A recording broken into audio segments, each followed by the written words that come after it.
At 2:47 a.m. on a bitter February night, ER nurse Naomi Vale made a decision that would turn her into either a hero or a criminal. She just didn't know which yet. When a battered young woman walked through those sliding doors with her smiling abuser close behind, Naomi finally snapped. She broke every rule, called him out in front of everyone, and waited to be fired. Instead, a wounded stranger in the waiting room heard everything. His name was Damian Crow, and he would change her life forever. Stay with me until the end, hit that like button, and comment what city you're watching from so I can see how far this story travels. Mos. The fluorescent lights in St. Catherine's emergency room hummed like dying insects, casting everything in that particular shade of institutional white that made even healthy people look half dead. Naomi Vale had stopped noticing it years ago, the same way she'd stopped noticing the permanent coffee stain on her scrubs, or the way her lower back ached after hour 6 of a 12-hour shift. Some things you just learned to live with when you worked nights in a Brooklyn ER. What she hadn't learned to live with, what she would never learn to live with, was the lies. I fell down the stairs. Naomi's hands paused over the intake form, pen hovering above the checkbox marked accidental injury. She'd heard that one before. Heard it so many times she could recite the variations in her sleep. Fell down the stairs, walked into a door, tripped over the dog, slipped in the shower. The creativity of domestic violence victims when it came to explaining away broken bones and black eyes would have been impressive if it wasn't so goddamn heartbreaking. She looked up at the young woman sitting on the exam table in Bay 7, early 20s maybe. Blonde hair pulled back in a ponytail that had probably started the evening neat, but now hung limp and askew. Left eye swollen nearly shut, already turning that deep purple that would fade to yellow-green over the next week. Split lip, fingerprint bruises around her throat like a necklace of violence. And her wrist. Naomi had seen enough fractures to recognize the angle wasn't right. "Elise, is it?" Naomi kept her voice gentle, the same tone she used with frightened children. The young woman nodded, then winced at the movement. "Elise Harper," she whispered. Her good eye darted toward the waiting room, visible through the gap in the curtain. "My boyfriend's out there, Marcus. He's been really worried." I bet he has, Naomi thought, but didn't say. Instead, she wrote down the name with more force than necessary, the pen digging into the paper. Marcus. She'd remember that. "These stairs you fell down," Naomi said, still writing. "Were they at home?" "Yeah, I was carrying laundry. Wasn't watching where I was going." The lie came smooth, practiced. This wasn't Elise's first time in an ER. Naomi would bet money on it. Just her first time at St. Catherine's. Uh-huh. Naomi set down the pen and moved closer, gently taking Elise's injured wrist to examine it. The girl flinched at the touch, and something hot and sharp twisted in Naomi's chest. 12 years she'd been a nurse. 12 years of patching up broken women and sending them back to the men who broke them. And she was so tired of it, so incredibly tired. "Elise, look at me." The girl met her eyes, and Naomi saw it all there. The fear, the shame, the desperate hope that maybe this time someone would see through the lie and throw her a lifeline. But underneath all of that was something else, something that made Naomi's stomach turn: resignation.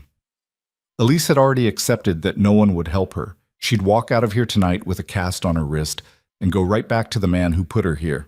"You don't have to," Naomi started, but a movement in the waiting room caught her eye.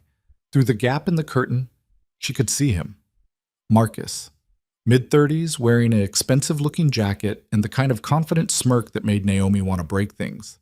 He was talking to the admissions nurse, leaning against the desk like he owned the place, gesturing with his hands as he spun whatever story he'd concocted to match Elise's lie about stairs. And the admissions nurse, Sandra, who had 3 kids and had worked at St. Catherine's for 20 years, was nodding along sympathetically, buying it completely, or pretending to buy it, because it was easier than dealing with the truth. "He really does love me," Elise said quietly, desperately. Sometimes he gets stressed. Work's been hard, and I shouldn't have— Don't!" The word came out sharper than Naomi intended. She took a breath, forced her voice back to something resembling professional. "Don't tell me what you shouldn't have done. You didn't do this to yourself." Elise's eye filled with tears. "You don't understand. If I say anything, he'll He'll what? Naomi asked, though she already knew the answer. He'd make it worse. He always made it worse. That's how men like Marcus worked. That's how they kept their victims silent and compliant and coming back for more. Before Elise could answer, the curtain yanked open. Marcus stood there, all concerned boyfriend energy and false charm. Hey, baby, how you doing? Nurse says it's probably fractured. He looked at Naomi, and his smile didn't reach his eyes. Thanks for taking care of my girl. She's so clumsy sometimes. Naomi's hands curled into fists at her sides. Sir, you need to wait in the lobby. This is a restricted area. I just want to be here for her. Marcus moved to Elise's side, placed a hand on her shoulder that looked gentle, but made Elise tense like a rabbit under a hawk's shadow. We're a team, you know? Through thick and thin. Through stares and fists, Naomi thought. She looked at Elise, who wouldn't meet her eyes anymore, and felt something inside her crack. Not break, it had broken years ago, piece by piece with every woman she'd failed to save. This was different. This was the sound of whatever had been holding her back finally shattering completely. Get out, Naomi said. Marcus blinked. Excuse me? I said get out. You're not welcome in this exam area. Look, lady, I don't know what you think. I think you put your hands on this woman. I think you fractured her wrist, gave her a concussion, and strangled her hard enough to leave marks that'll take 2 weeks to fade. Naomi's voice rose, and she didn't try to stop it. I think you're a coward who hits women, and I think you need to get the hell out of my ER before I call security. The entire emergency room had gone silent. Naomi could feel eyes on her from every direction. Other nurses, the few patients in the waiting room, Dr. Patterson emerging from his office with a concerned expression. She knew she was ending her career, knew she was violating about 15 different protocols. Didn't care. Marcus's face had gone red. You can't talk to me like that. I'll have your job. Get in line. Naomi. Dr. Patterson was at her elbow now, his voice low and urgent. My office. Now. But Naomi wasn't done. She stepped closer to Marcus, close enough to see the rage simmering in his eyes. You think you're untouchable? You think because she's scared and alone that you can do whatever you want? I've seen 100 men like you. You're nothing special. You're just another insecure little boy who can only feel big when he's hurting someone smaller. Babe, don't, Elise whispered, tears streaming down her face now. Please, just let it go. Marcus grabbed Elise's good arm, pulled her off the exam table hard enough to make her cry out. We're leaving. I'll be filing a complaint about this insane. Take your hands off her. The voice came from behind them, from the waiting room. It wasn't loud, but something in the tone made everyone freeze.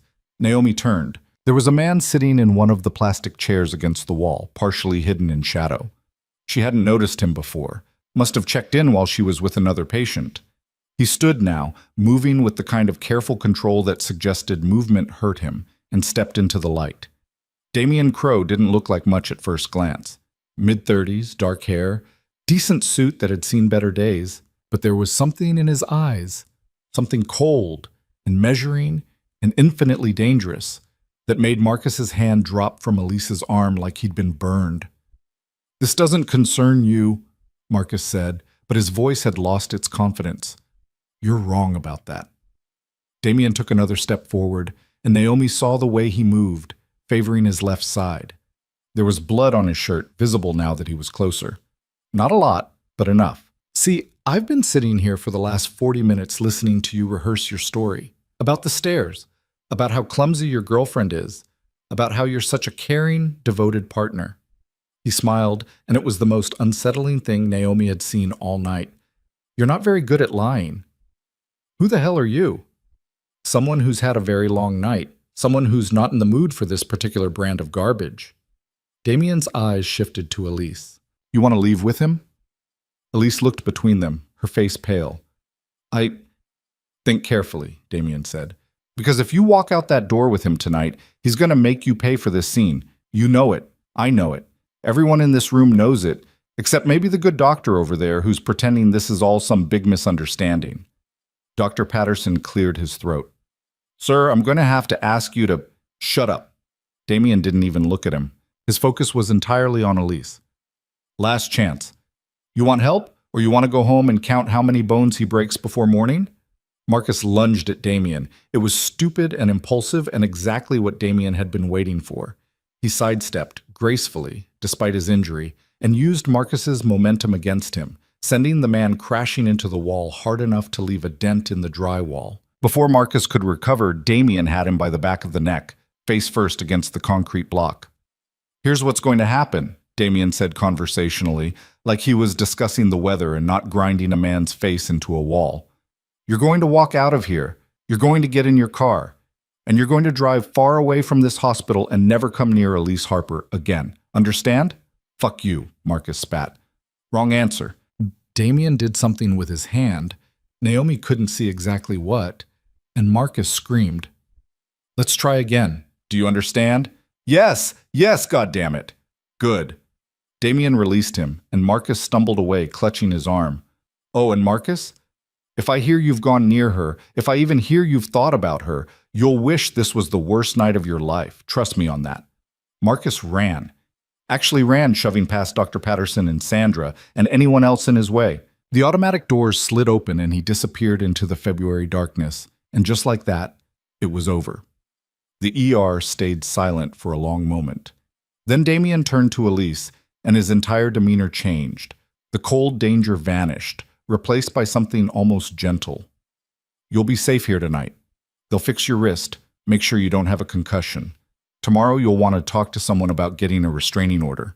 It won't stop him, but it's a start." He pulled out a card. Somehow, despite everything, he had a business card, and handed it to Naomi. "If he comes back, call this number. Someone will handle it." Then he walked back to his chair in the waiting room and sat down like nothing had happened. Naomi looked at the card. No name, just a phone number embossed in black on cream-colored stock. She looked back at Damien, who had his eyes closed now, one hand pressed to his ribs where the blood stain was spreading. "Someone should see to you," Naomi said. "Eventually." He didn't open his eyes.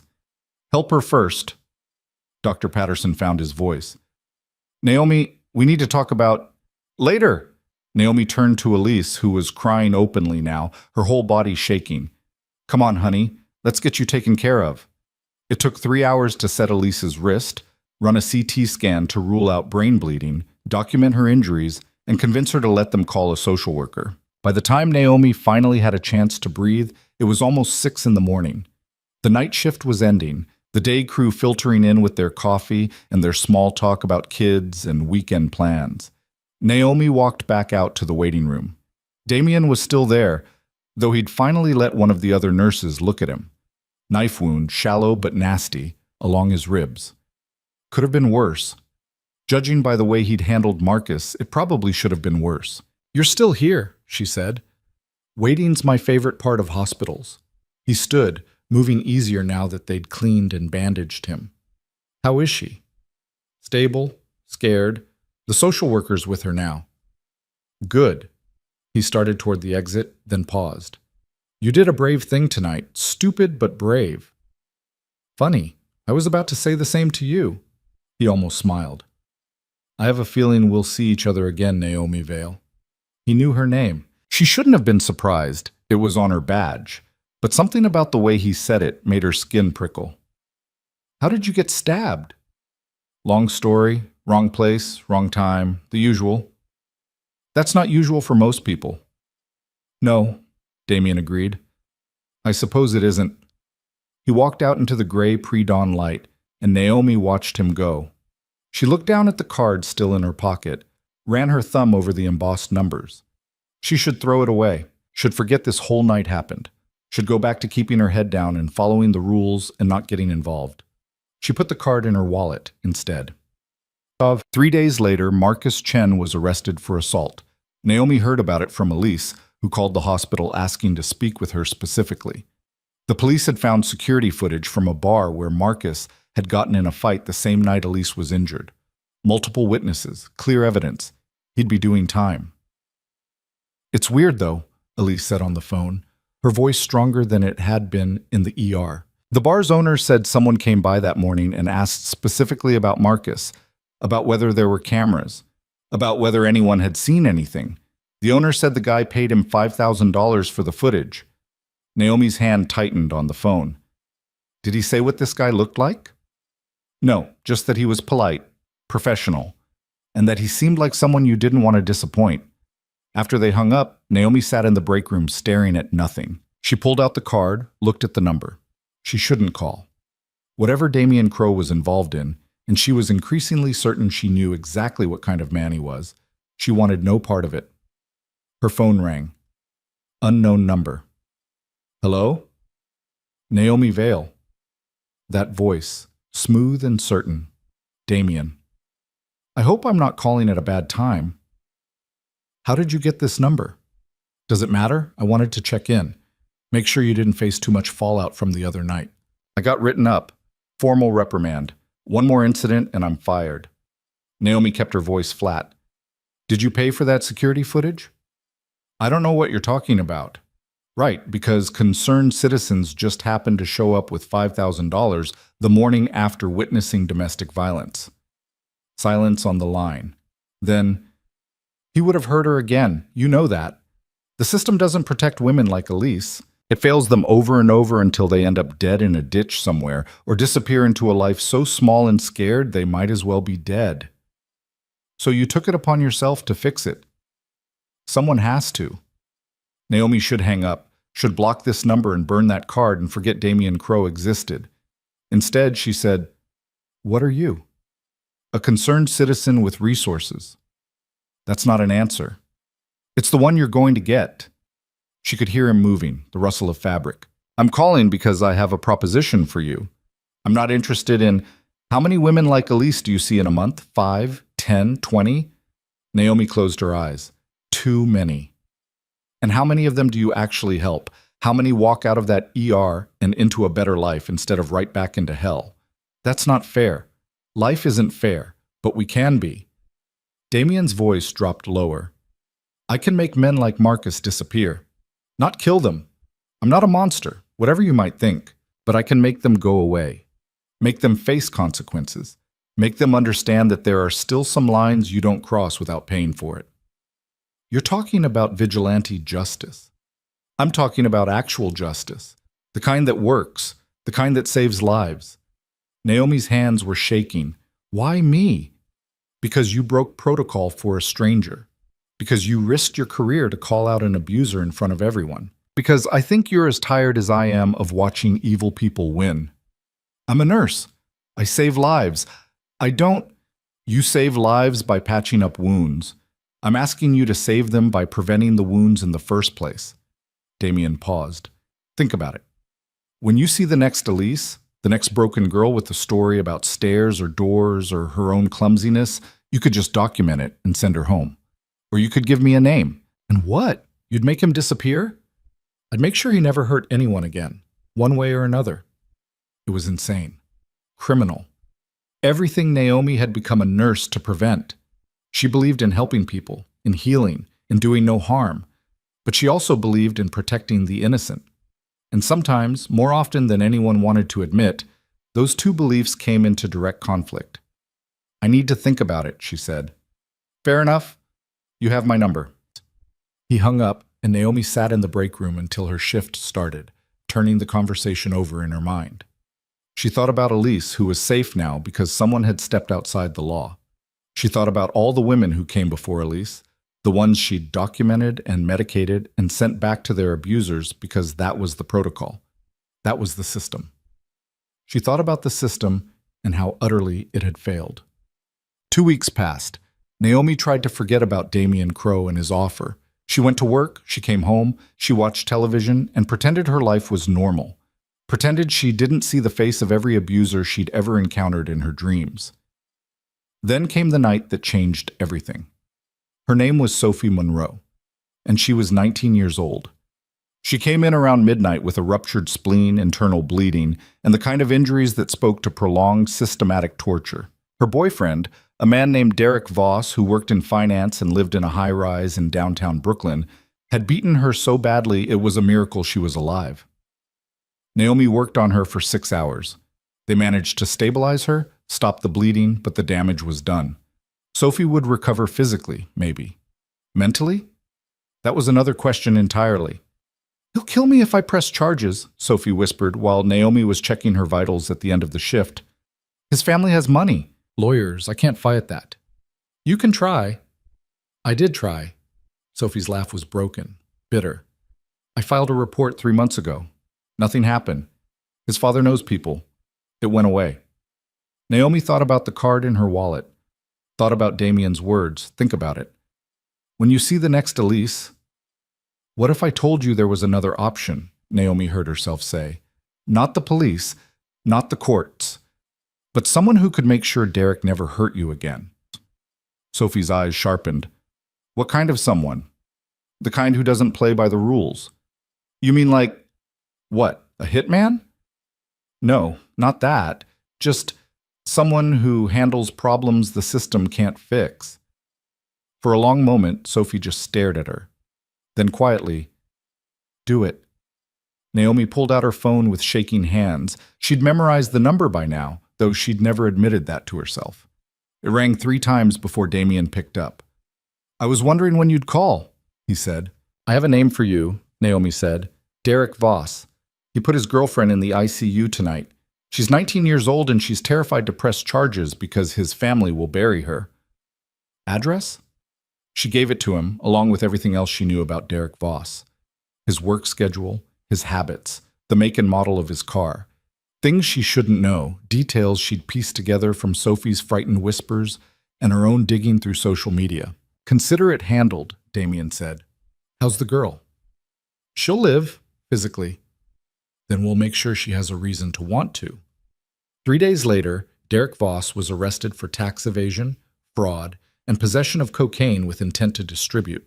The evidence had apparently been found during a random audit, random being a very generous word for what had clearly been a targeted investigation. His father's lawyers couldn't make it disappear. The charges stuck. Sophie called Naomi, crying. I don't know how you did it, but thank you. Thank you. Naomi didn't know how to respond to that, didn't know how to process what she'd done. So she just said, be safe, and hung up. That night, Damien called. You did good. I broke the law. You saved a life. Those things aren't mutually exclusive.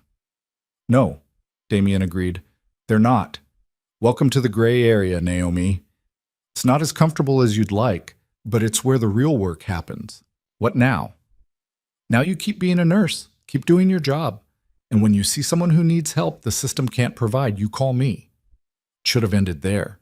Should have been a one-time thing, an aberration born of desperation and rage, and too many years watching victims suffer.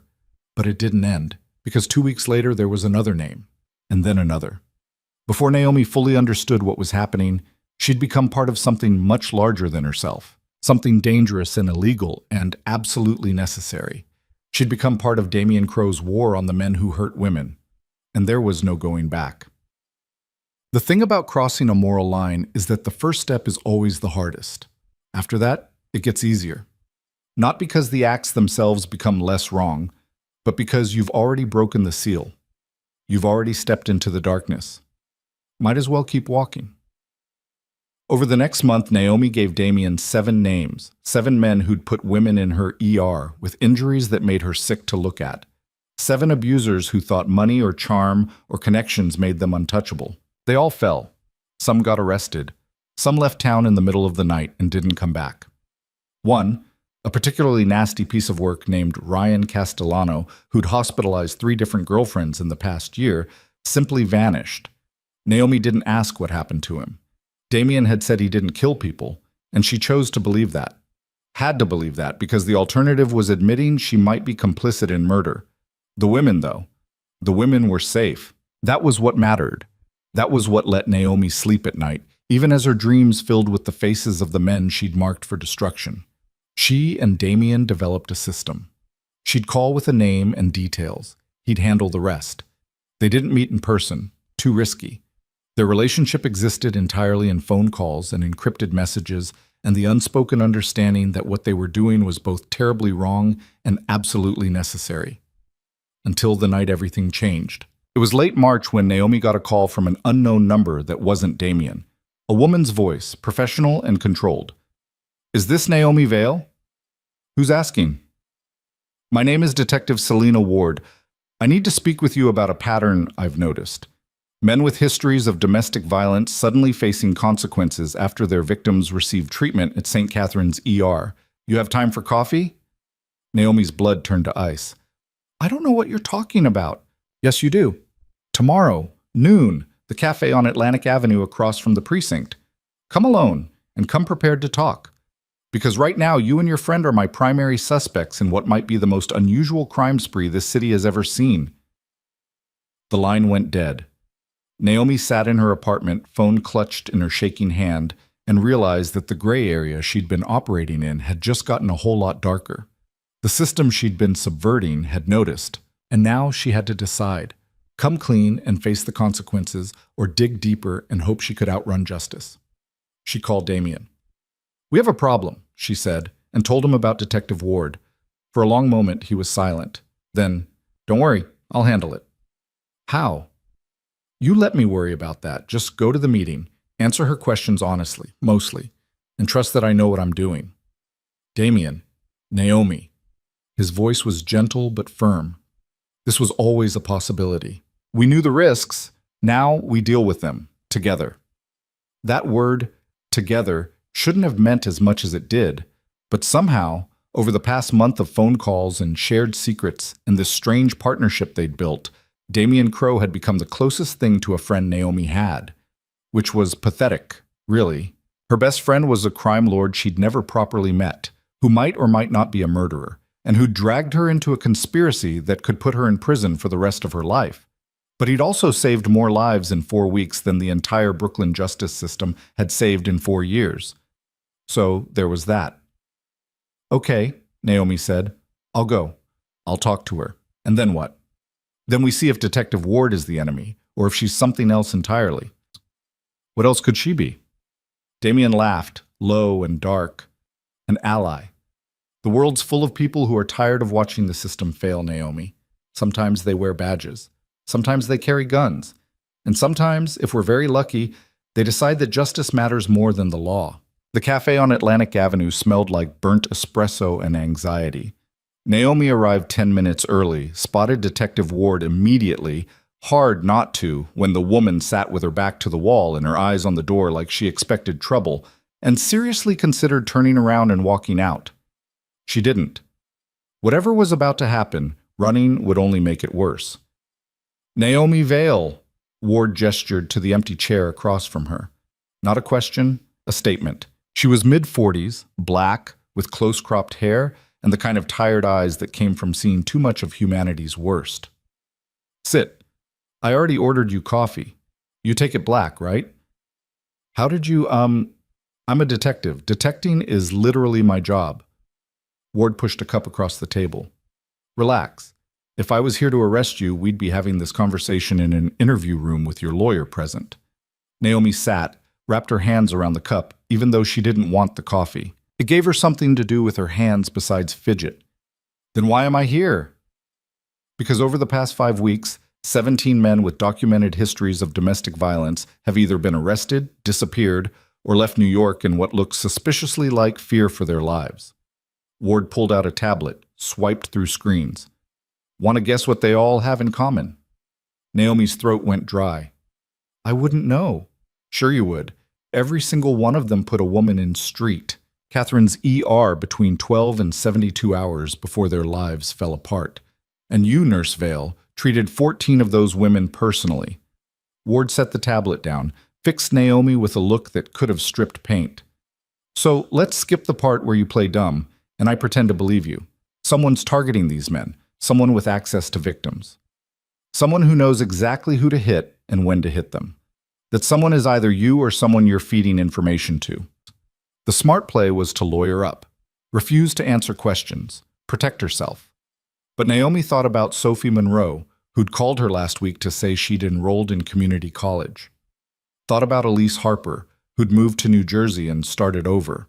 Thought about all the women who were alive and safe because she'd made a choice. Let's say you're right, Naomi said carefully. Hypothetically. What then? Hypothetically? Ward leaned back, studied her. Then I have a problem, because my job is to uphold the law. But the law failed every single one of those women before someone else stepped in. So now I'm sitting here trying to figure out if what's happening is justice or vigilantism, and whether there's actually a difference anymore. That's not an answer. No, it's a question, and I'm asking you to help me answer it. Ward tapped the tablet. Derek Voss. Tax evasion, fraud, cocaine possession. Evidence appeared overnight like magic. His girlfriend had a ruptured spleen from him kicking her repeatedly in the abdomen. The system failed her. Then someone made sure Derek paid anyway. Another tap. Marcus Chen. Bar fight footage that mysteriously surfaced after someone paid $5,000 for it. His girlfriend had a fractured wrist and strangulation marks. System failed her too. Ward's eyes never left Naomi's face. I could go on. The pattern holds. Every single time the system fails, someone makes it right. And I need to know if that someone is trying to help or if they're building a criminal empire using justice as camouflage. Naomi's pulse hammered in her ears. What do you want from me? The truth. Are you working alone or with someone else? And more importantly, Ward leaned forward, voice dropping low.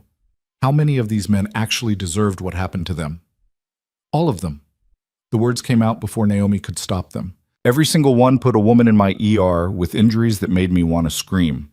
Broken bones, internal bleeding, burn marks, strangulation.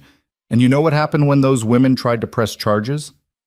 Nothing. Absolutely nothing. Lawyers made it go away. Judges dismissed it. Victims got too scared to testify. The system you're here representing? It failed them over and over until someone decided to actually do something about it. Ward was quiet for a long moment. Then, so you are working with someone. Naomi's hands tightened on the coffee cup. She'd said too much, revealed too much. Damien had told her to answer honestly, mostly, but she'd just admitted to being part of a conspiracy. I want a lawyer. Relax, I'm not recording this, not building a case. Ward sighed, and suddenly she looked older, more tired.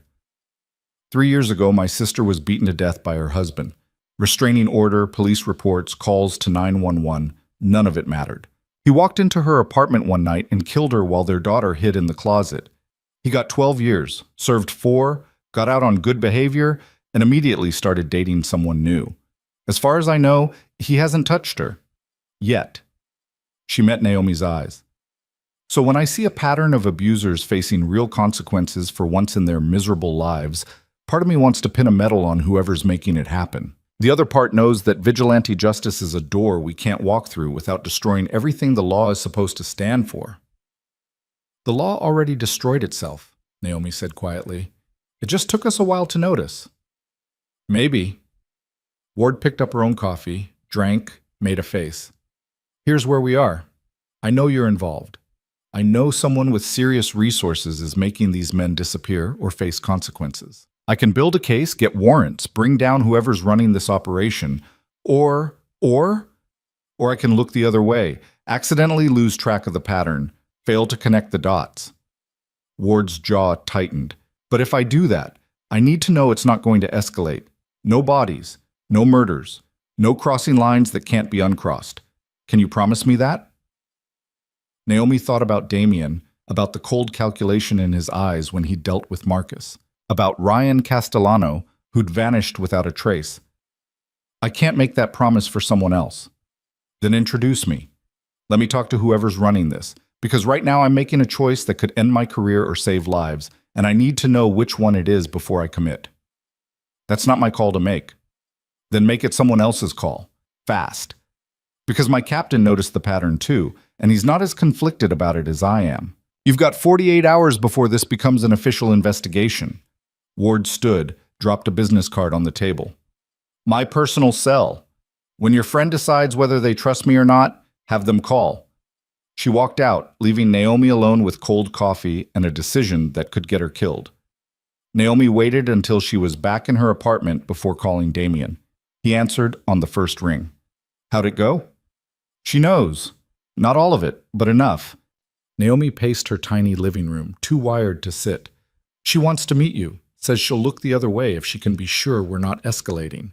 And if she can't be sure, then we're all going to prison. Damien was quiet for a moment. What's your read on her? I think she's tired of watching the system fail. I think she lost someone to domestic violence, and it broke something in her. And I think she's serious about shutting us down if she decides we've crossed a line. Naomi stopped pacing, stared out her window at the Brooklyn night. She asked about bodies, about whether anyone's been killed. I didn't know what to tell her. Tell her the truth. No one's died. What about Ryan Castellano? Alive and well in a very secure facility in upstate New York. He's spending his days learning what it feels like to be powerless. But he's breathing. They all are. Damien's voice was firm. I told you, Naomi. I'm not a murderer.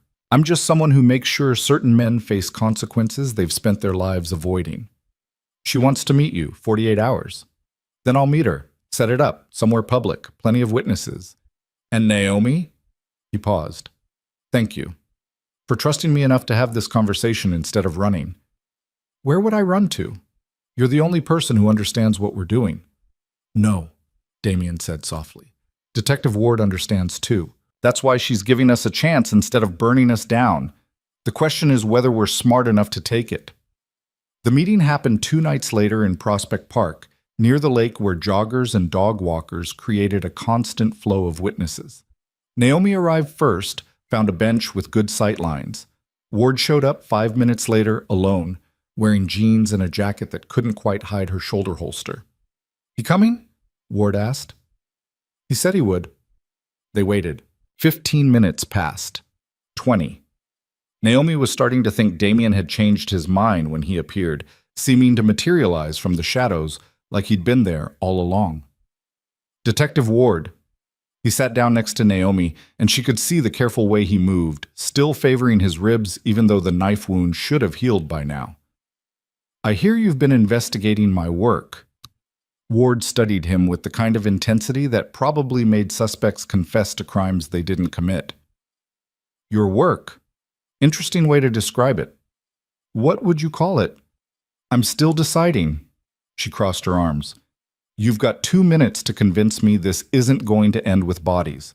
Talk. Damien didn't hesitate. I run a network, not a large one, maybe a dozen people with various skills. When Naomi or someone else identifies an abuser the system can't or won't touch, we investigate. Thoroughly. And when we're certain, absolutely certain, that we have the right target, we make sure they face consequences. Sometimes that's legal consequences. Evidence delivered to the right prosecutor. Witnesses convinced to come forward. Paper trails uncovered. He met Ward's eyes. Sometimes it's less legal. Men encouraged to leave town, threats made, fear instilled. But no one dies. No one disappears permanently. They just learn that there are still some people in this world who'll make them pay for their actions. Ryan Castellano, Ward said. Where is he? A private rehabilitation facility in the Adirondacks. He's learning to manage his anger issues. It'll take years. Against his will? Let's call it strongly encouraged. That's kidnapping. It's justice. Damien's voice hardened. Ryan Castellano hospitalized 3 women in 18 months. The last one lost her spleen. She was 22 years old, and she'll live with the consequences of his violence for the rest of her life. He spent 1 night in jail before his lawyer got him out. So yes, detective, I kidnapped him. I took him somewhere he can't hurt anyone while he learns to be a better human being. And I'd do it again tomorrow if another Ryan Castellano walked into Naomi's ER. Ward's expression didn't change. You think you're above the law. I think the law is broken. I think it protects the wrong people and fails the ones who need it most. And I think someone has to pick up the slack. By becoming exactly what you claim to fight against? Someone who uses power and violence to get what they want? The difference, Damien said quietly, is that I use it to protect people, not to hurt them. The road to hell is paved with good intentions. So is the road to heaven. Guess we'll find out which one we're on when we get there. Damien leaned back, winced slightly at the movement. You asked Naomi if anyone's been killed. The answer is no. You want to know if anyone will be killed in the future? I can't promise that. Because eventually, we're going to run into someone who can't be scared off. Someone too powerful, or too connected, or too insane to respond to anything less than permanent removal. And when that happens, I'll have to make a choice I'd rather not make. Ward was silent for a long moment. How many names are on your list right now? 12. But it grows every week. The more we succeed, the more victims hear about us. The more they reach out. Jesus. Ward ran a hand over her face. You're building an underground railroad for domestic violence victims. I'm building a safety net for the people who fall through every other safety net. Damien pulled out his phone, showed Ward the screen. This is my phone. No security, no encryption. You want to arrest me? Take it. Call your captain. Build your case. But before you do, look at these messages. Ward took the phone, scrolled. Her expression shifted as she read. Message after message from women, some with names, some anonymous. Thank you. I'm safe now. My daughter doesn't flinch when doors slam anymore. I can sleep without nightmares. You saved my life. These are all from the past month, Damien said. 43 women who are alive and safe because we stepped in when no one else would. So yeah, what we're doing is illegal. It's vigilantism. It's everything you're supposed to fight against. But it's also the only thing standing between those 43 women and the men who would have killed them eventually. Ward handed back the phone. I lost my sister because the system failed her. Now I'm supposed to protect that same system by shutting you down. You see my problem? I see it perfectly. And I'm not going to make it easier for you by pretending there's a clean answer here. Damien stood. You have to decide what you believe in more, the law as it exists or justice as it should be. I can't make that choice for you. No one can. He walked away, leaving Naomi alone with Ward. Is he always that intense? Ward asked. You should see him when he's actually trying to make a point. Naomi's attempt at humor fell flat. What are you going to do? Honestly, I don't know. Ward stared at the lake, watching the city lights reflect on dark water. Everything I know says I should shut this down, but everything I feel says you're doing the work the rest of us don't have the guts to do. So I'm going to make you the same offer I made before. Keep doing what you're doing. Keep it clean. And if you're going after someone particularly dangerous or well-connected, you call me first. Let me know what's coming so I'm not blindsided. You're serious. I'm insane. But yeah, I'm serious. Ward finally looked at her. My captain will keep investigating.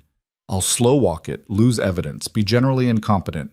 But I can't protect you forever. Eventually, someone higher up will notice the pattern.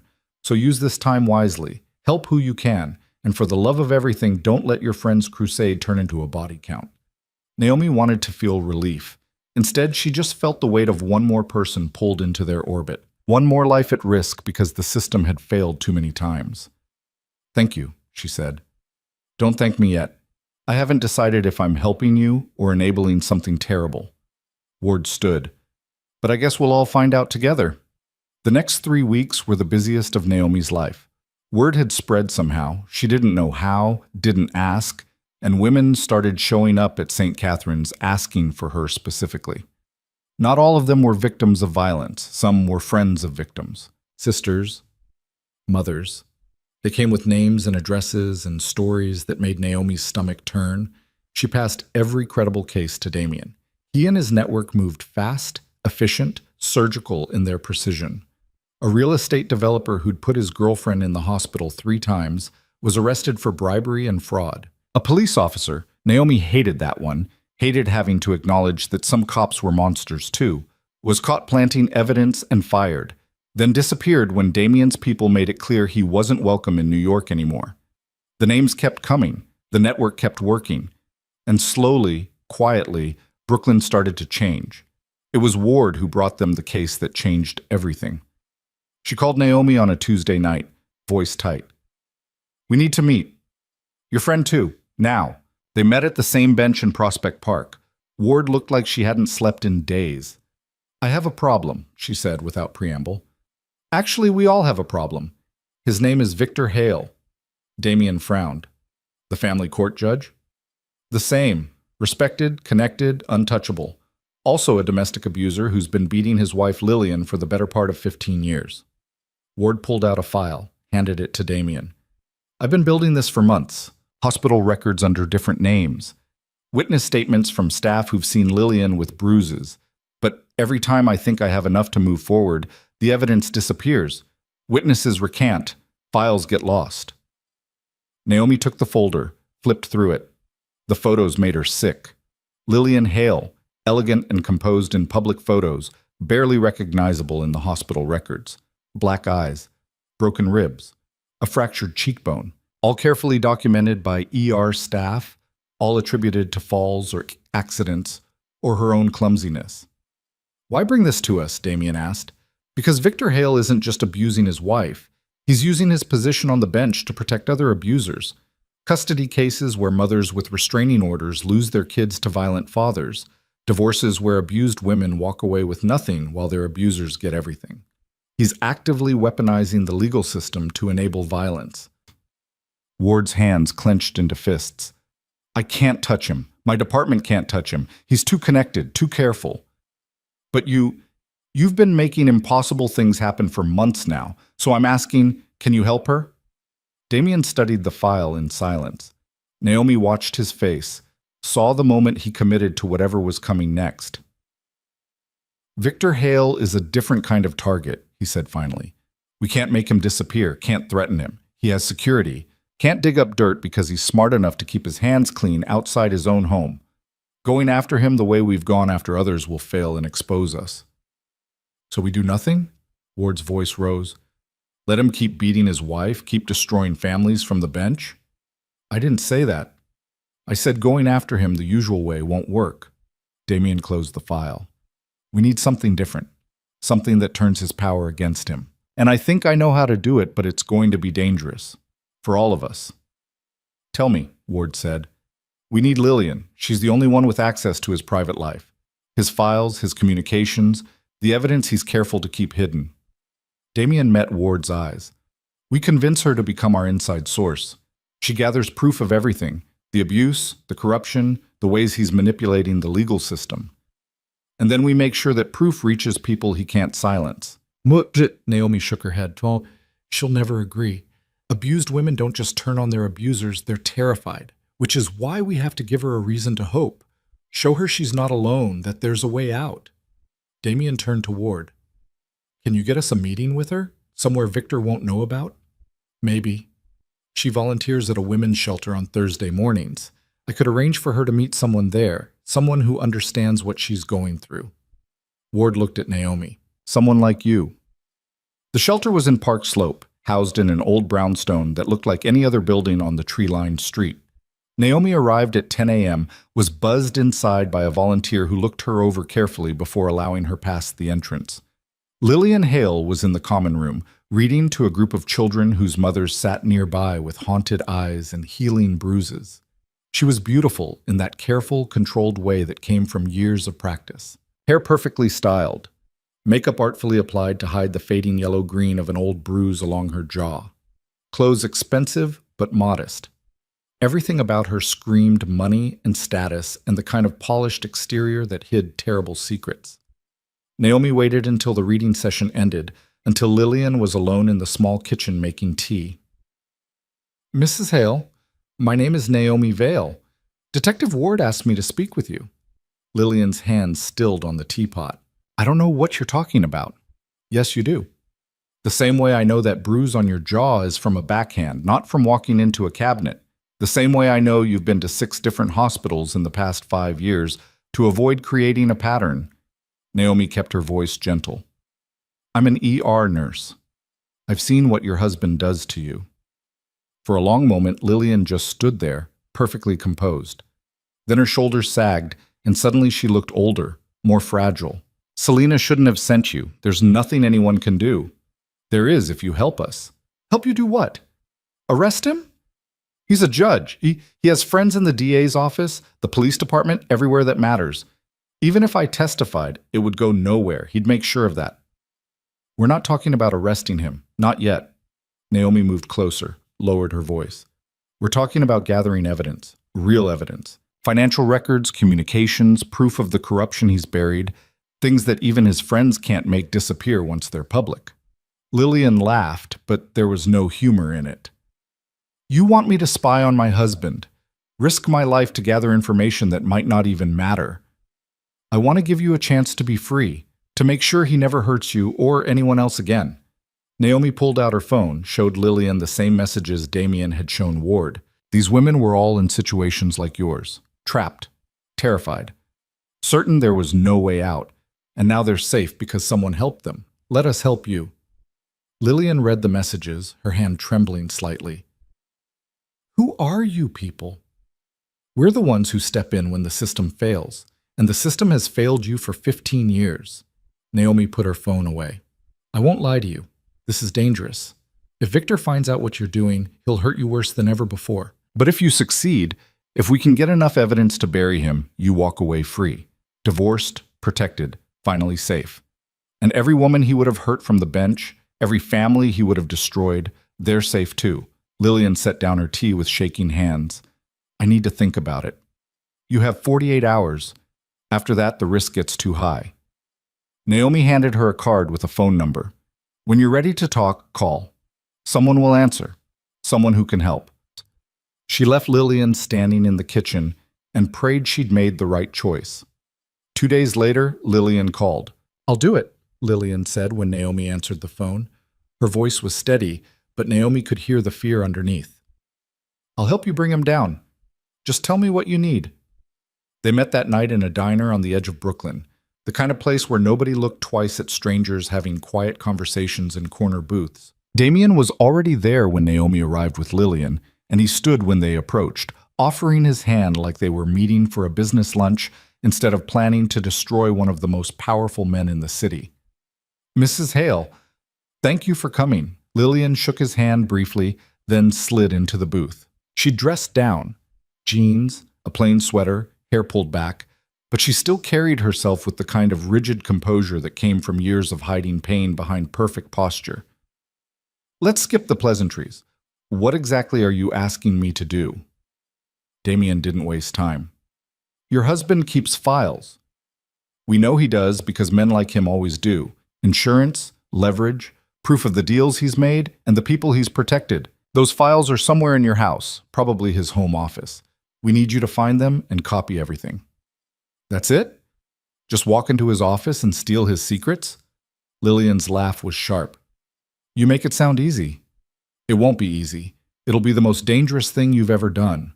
Damien's eyes were serious. But you have access he doesn't expect you to use. You're invisible to him in the ways that matter. He doesn't see you as a threat. He sees me as property. There's a difference. We'll use that difference.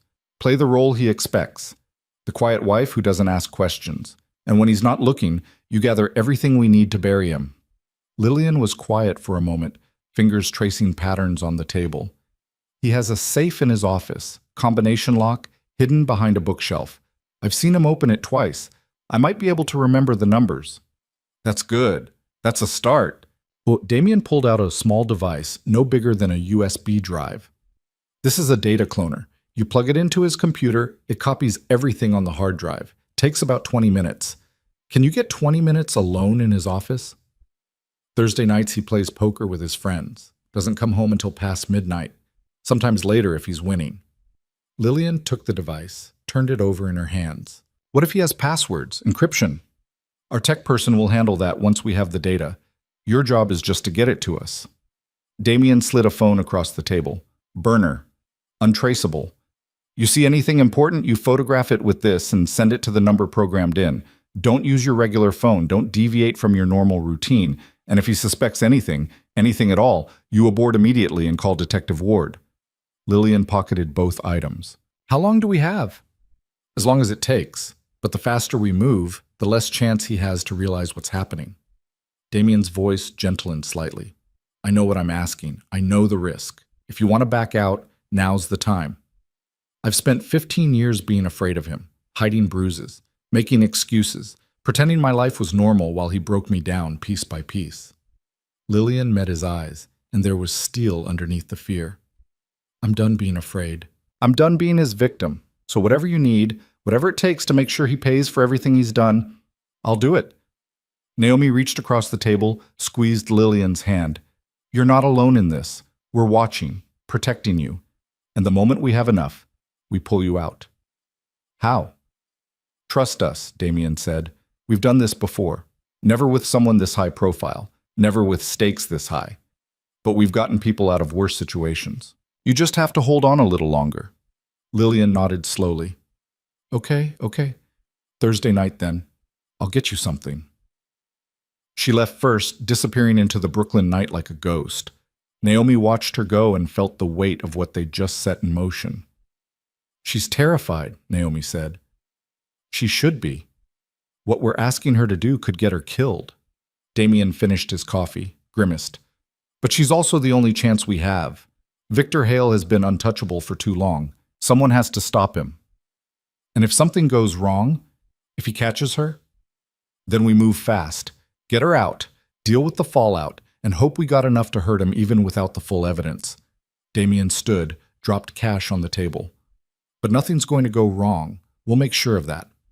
Thursday came too fast and too slow at the same time.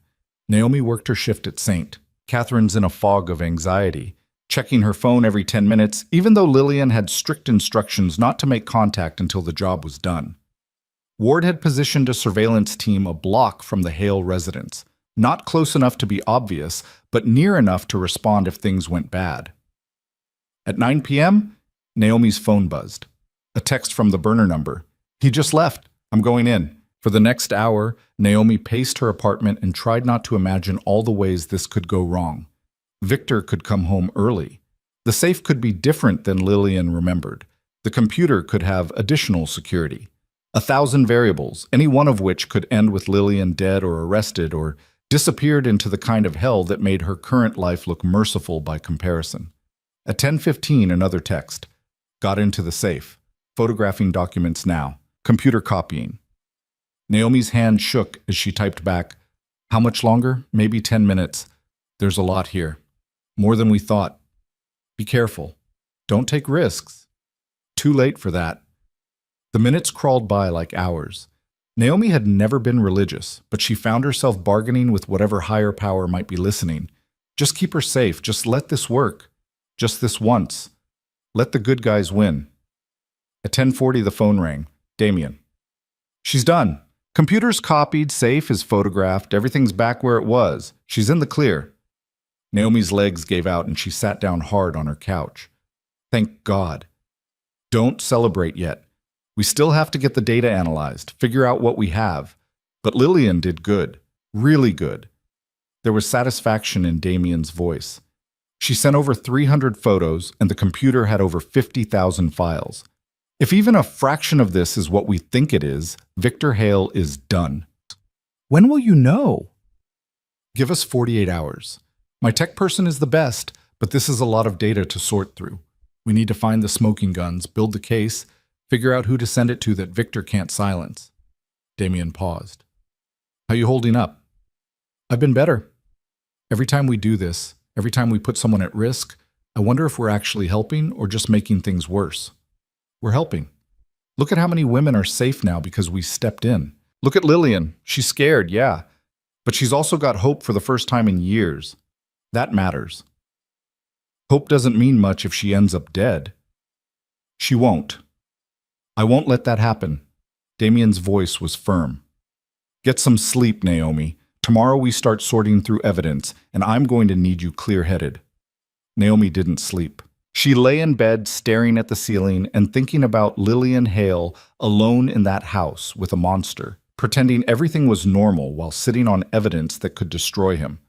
The bravery it took to do what she'd done was staggering and terrifying. The next morning, Ward called. We need to meet. Your friend too. I've seen some of the photos Lillian sent, and we have a serious problem.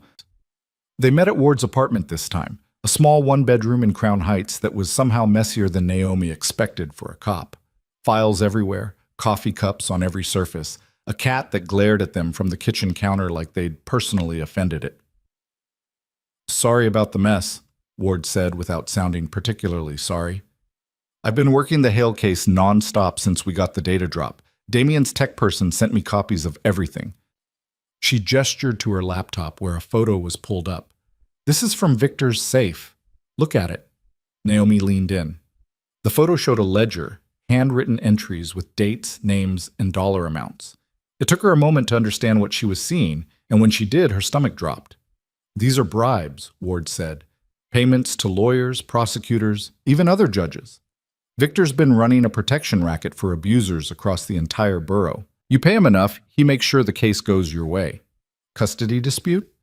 He awards the kids to the father, even with a documented history of violence. Divorce settlement? He gives everything to the abuser. Criminal trial? He coordinates with prosecutors to get charges dropped. Damien was studying a different photo on his phone. How many people are implicated here? At least 30. Maybe more once we dig deeper into the financial records. Ward's expression was grim. This isn't just about Victor anymore. This is a conspiracy that reaches into every level of the judicial system. We're talking about judges, lawyers, cops, people who were supposed to protect victims and instead sold them out for cash. So what do we do? Naomi asked. We can't take this to the DA. Half the names in that ledger work in the DA's office. Ward started pacing, and her cat watched with narrowed eyes. We can't trust local PD, can't trust the courts. Hell, I'm not even sure we can trust the FBI. Victor's got friends in federal law enforcement too. Then we go public, Damien said. Bypass the system entirely. Give it to reporters, put it online, make it impossible to bury. That could work, but it also exposes Lillian. The moment this goes public, Victor will know exactly where it came from. She's the only person with access to his safe. Ward stopped pacing. We need to get her out first. Set her up somewhere safe before we blow this wide open. Already working on it. I have a place upstate, secure, off the grid. She can stay there until the dust settles. Damien looked at Naomi. But we need to convince her to leave. Now. Tonight if possible. Because once we start making moves, Victor will figure it out fast. Naomi pulled out her phone, called the burner number. It rang 6 times before Lillian answered, her voice tight and quiet. I can't talk long. He's in the next room. We need you to leave. Pack a bag, tell him you're visiting your sister, anything, but you need to get out of that house tonight. Silence. Then, you found something. We found everything, enough to put him away for the rest of his life, but that also means you're in danger. He can't know you're the source until you're somewhere safe. I can't just leave. He'll be suspicious. He watches me, tracks my phone, monitors my credit cards. If I deviate from my routine at all, then we make it look like you're not deviating. You go to the places you normally go. But when you're at the grocery store tomorrow afternoon, you walk out the back exit where someone will be waiting. They'll take you somewhere safe while we handle Victor. This is really happening. Lillian's voice wavered. After all these years, he's actually going to pay. He's going to pay, but only if you get out safely first. Naomi could hear Victor's voice in the background calling for Lillian. Tomorrow, 2 p.m., the grocery store on 5th Avenue. Can you do that? I'll be there. The line went dead. Naomi looked at Damien and Ward. She's in. Good. Damien stood. I'll have my people in place. The moment she's secure, we start releasing the evidence. Multiple news outlets simultaneously, so it can't be contained, and then we wait for Victor's world to collapse. Ward shook her head. You make it sound simple, but men like Victor don't go down without a fight. Even with all this evidence, even with his crimes exposed, he's going to have friends trying to protect him. This could get ugly. It's already ugly, Naomi said. At least now we're fighting back. Friday afternoon, Naomi stood outside the grocery store on 5th Avenue trying to look casual while her heart hammered against her ribs. Ward was half a block away in an unmarked car. Damien was inside the store pretending to shop. 2 of his people, Naomi had never met them, didn't know their names, were positioned at the back exit with a car running. At 2:03, Lillian walked in. She moved like she was being pulled by strings, every step mechanical and careful. She had a shopping list in her hand, a canvas bag over her shoulder. To anyone watching, she was just another woman running errands on a Friday afternoon. Naomi watched her disappear into the store. Waited. Every second felt like an eternity. At 2:15, Damien emerged and gave a small nod. Lillian was out. She was safe. Naomi's phone buzzed, a text from an unknown number.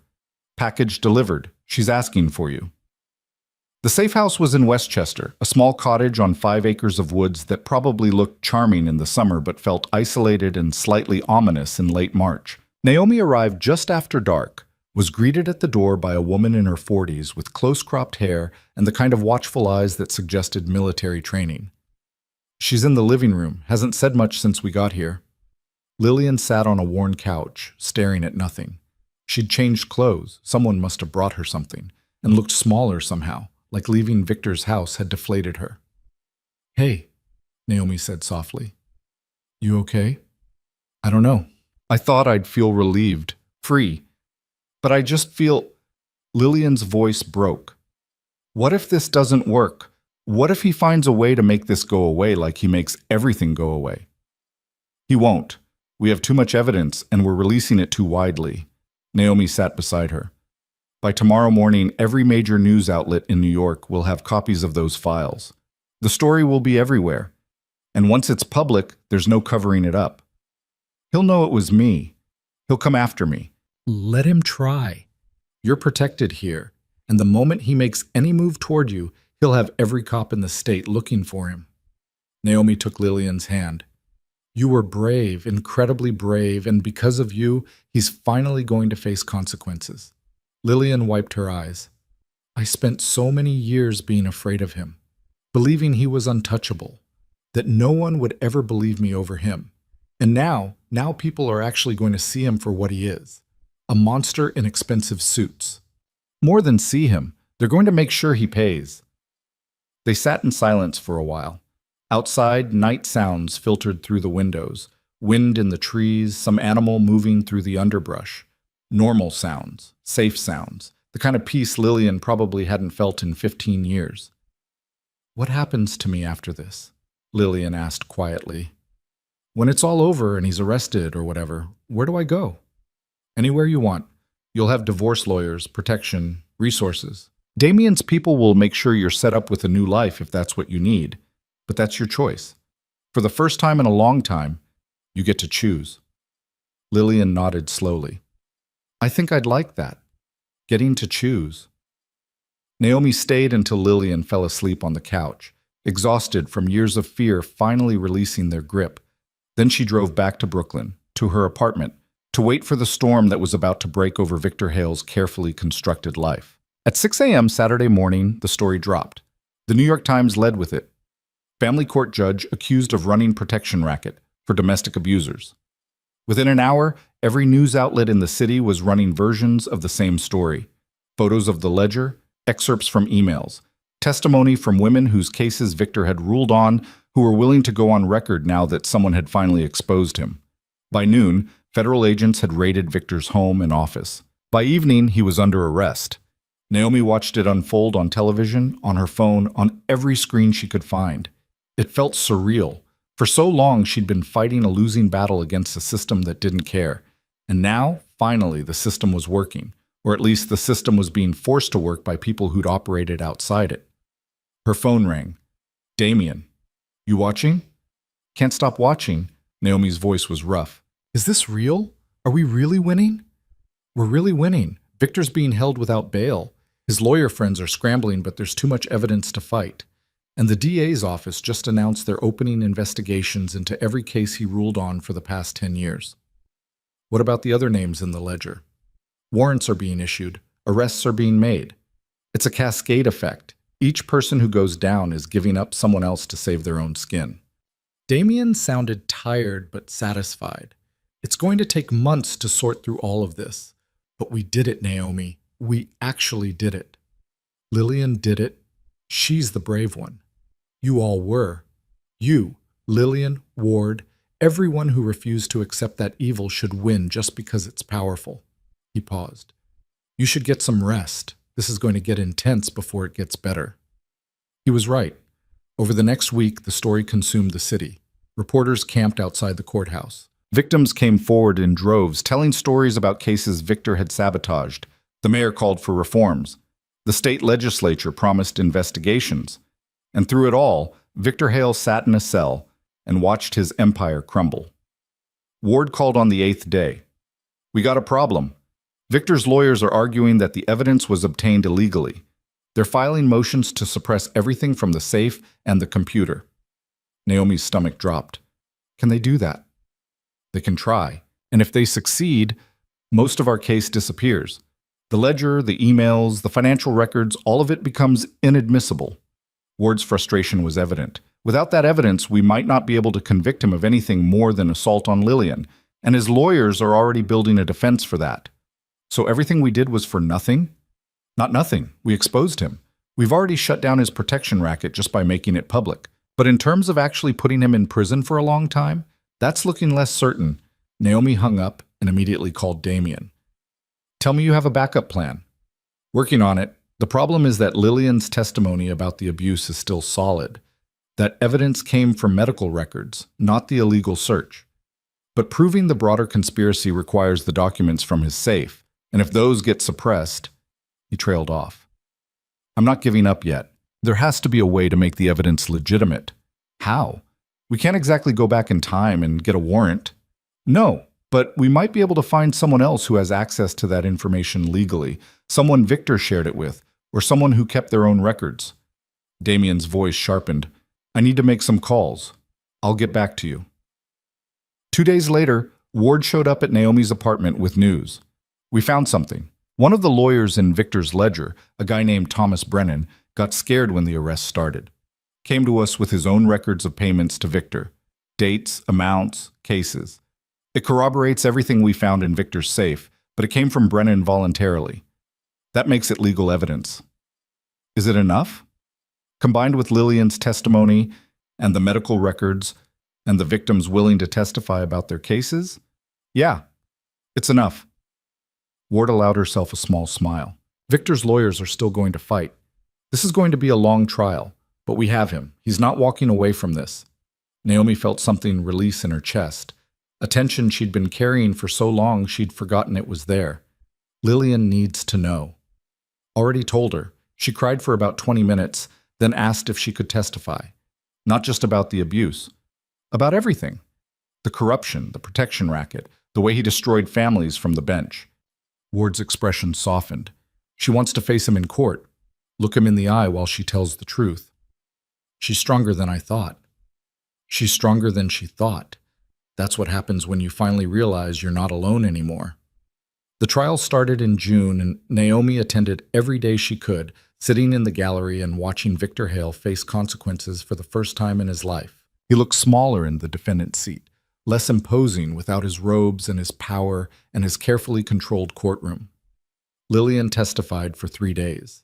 She was calm, steady, devastating. She described years of abuse in clinical detail, showed the jury photos of her injuries, explained how Victor had used his position to shield himself and others from accountability.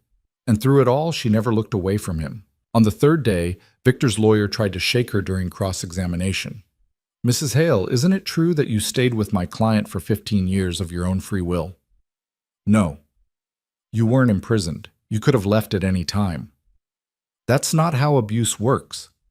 He made sure I had nowhere to go, no money of my own, no support system. And he made it clear that if I tried to leave, he'd destroy me. Lillian's voice was steady. You don't understand what it's like to be that afraid. To know that the person who's supposed to love you is the most dangerous person in your world. But you did eventually leave. In fact, you left to provide evidence against him. That sounds like someone with agency, not a victim. I left because someone finally showed me I could, because people I'd never met decided I was worth saving. Lillian looked directly at the jury. Your client is very good at making people feel worthless and alone, but I'm not alone anymore, and I'm not afraid of him anymore. That's why I can sit here and tell you the truth. The jury deliberated for 6 hours. When they came back, their verdict was unanimous on all counts: conspiracy, bribery, witness tampering, obstruction of justice, assault. The list went on. Victor Hale was sentenced to 35 years in federal prison. Naomi watched him being led away in handcuffs and felt a complicated mix of emotions. Satisfaction? Yes. Relief? Absolutely. But also a strange sense of hollowness, like now that this particular battle was over, she didn't know what to do with herself. Outside the courthouse, reporters swarmed.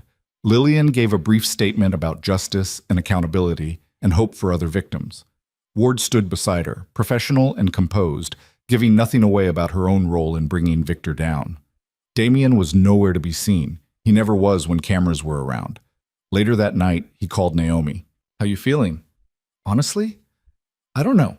We won. We actually won. But I keep thinking about all the women who suffered before we stopped him. All the years he got away with it. You can't save everyone. You can only save the ones you can reach. Damien's voice was quiet. But we reached a lot of people, Naomi. Not just Lillian. Every woman whose case Victor sabotaged gets a chance for a new hearing now. Every abuser he protected is being investigated. The ripple effects of this are going to last for years. Is it enough? It's never enough. There will always be more people who need help, more predators who think they're untouchable, more systems that fail the people they're supposed to protect. He paused. But we proved something. We proved that even the most powerful abusers can fall. That justice is possible if you're willing to fight for it. That matters. Naomi thought the hard part was over. She was wrong. Victor's conviction sent shockwaves through Brooklyn's legal community, and not all of them were positive. Within a week of the verdict, 3 of the lawyers named in his ledger had fled the state. 2 prosecutors resigned. A district court judge was found dead in his apartment from what the police were calling a suicide, though Ward had her doubts. "People are scared," Ward said when she stopped by St. Catherine's during Naomi's shift. Victor kept records on everyone. Names, dates, payments, and now that he's going away for 35 years, they're all wondering who else is going to get exposed. Good. Let them be scared. Naomi was checking inventory in the supply closet, counting syringes with more force than necessary. They should have thought about that before they helped him destroy people's lives. I'm not disagreeing, but scared people do desperate things. And some of them know who helped bring Victor down. Ward leaned against the doorframe. You need to be careful. Lillian, too. Just because Victor's in prison doesn't mean his friends have given up. Are you saying we're in danger? I'm saying stay alert. Watch your back. Don't go anywhere alone if you can help it. Ward's phone buzzed, and she checked it, frowned. I have to go. Press conference about the investigation. But I mean it, Naomi. Be careful. Naomi tried to take the warning seriously, but after months of operating in the shadows, being told to watch her back felt almost quaint. She'd been in danger since the night she first called Damien. This was just a new variation on the same theme. She finished her shift, drove home through the summer twilight, parked in her usual spot behind her apartment building. The neighborhood was quiet, familiar. She'd lived here for 6 years and knew every crack in the sidewalk, every flickering streetlight. Nothing felt wrong. She was halfway to her door when someone grabbed her from behind.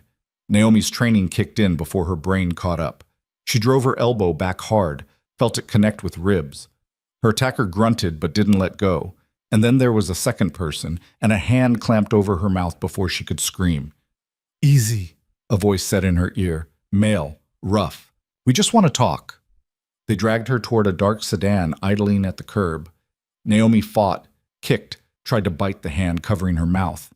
One of them hit her, a sharp crack across the face that made her vision blur.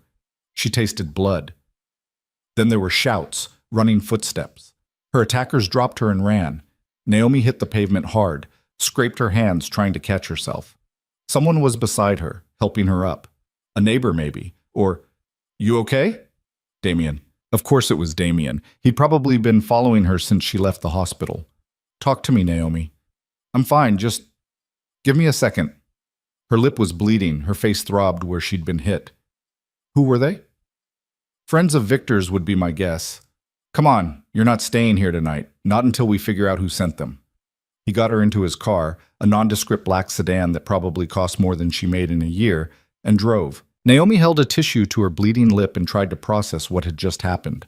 Someone had tried to grab her off the street, would have grabbed her if Damien hadn't been there. "How did you know?" she asked. "I've had people watching you since the trial ended. Ward was right to be worried. Victor's people are panicking, and panicked criminals make bad decisions." Damien took a corner too fast, checked his mirrors. "I should have been more careful, should have had someone closer." "You can't protect me 24/7. Watch me." His jaw was tight, and Naomi realized he was angry. Not at her, but at himself. "This is my fault. I pulled you into this mess, and now you're a target. I chose this. No one forced me. Choosing and understanding the consequences aren't the same thing. You're a nurse, not a soldier. You shouldn't have to worry about being grabbed off the street because you helped expose a corrupt judge." They ended up at a different safe house, this one in Queens. Smaller than the Westchester cottage, more urban, the kind of place that blended into the neighborhood so completely you'd never notice it was there. Damien got her inside, checked the windows, made sure the security system was armed. "Stay here tonight. Tomorrow we'll figure out next steps." "What about my shift? I have to work tomorrow." "Call in sick, take a few days, let things cool down." Damien pulled out his phone, made a call. It's me. Yeah, she's safe. Get Ward over here. We need to talk strategy. He hung up, looked at Naomi. I'm not leaving you alone until we know who sent those men. You can't babysit me forever. I can until the immediate threat is handled. He disappeared into the kitchen, came back with ice wrapped in a towel. For your face. Naomi pressed it to her swelling cheek and tried not to feel grateful. She was supposed to be strong, independent, capable of taking care of herself. But right now, having Damien here felt like the only thing keeping her from falling apart completely. Ward arrived 20 minutes later with Lillian in tow. Lillian looked better than she had during the trial, healthier, more color in her face, less of that brittle tension that came from years of abuse. But her eyes went wide when she saw Naomi's injuries. What happened? Someone tried to grab me outside my apartment. Damien stopped them.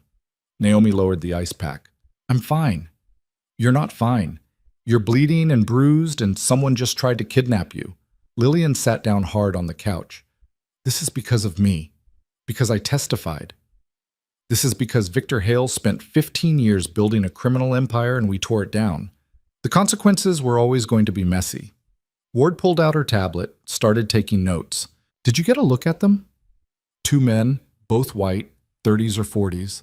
One had a scar on his neck, dark sedan, couldn't see the plates. Naomi tried to remember more details, but everything after the first grab was a blur of panic and pain. They said they wanted to talk. They wanted to scare you, make you recant your involvement or disappear or both. Ward typed rapidly. I'll put out a description, see if anyone matching it has ties to Victor or the other indicted officials. But Naomi, you need to think seriously about protective custody. No. Be reasonable. These people know where you live, where you work, and putting me in protective custody won't change that. It'll just make me a prisoner in a different way. Naomi set down the ice pack. I've spent the last 6 months helping women escape their prisons. I'm not going to lock myself in one now. Damien had been quiet during this exchange, but now he spoke up. She doesn't need protective custody. She needs protection. That's different. You can't guard her every second of every day, Ward said. No, but I can make sure she's never alone and vulnerable, and I can send a message to whoever tried this that there will be consequences. Damien's voice had gone cold again, that dangerous edge Naomi remembered from the night in the ER. They came after one of ours. That requires a response. What kind of response? Lillian asked nervously. The kind that makes sure it doesn't happen again. Ward shook her head.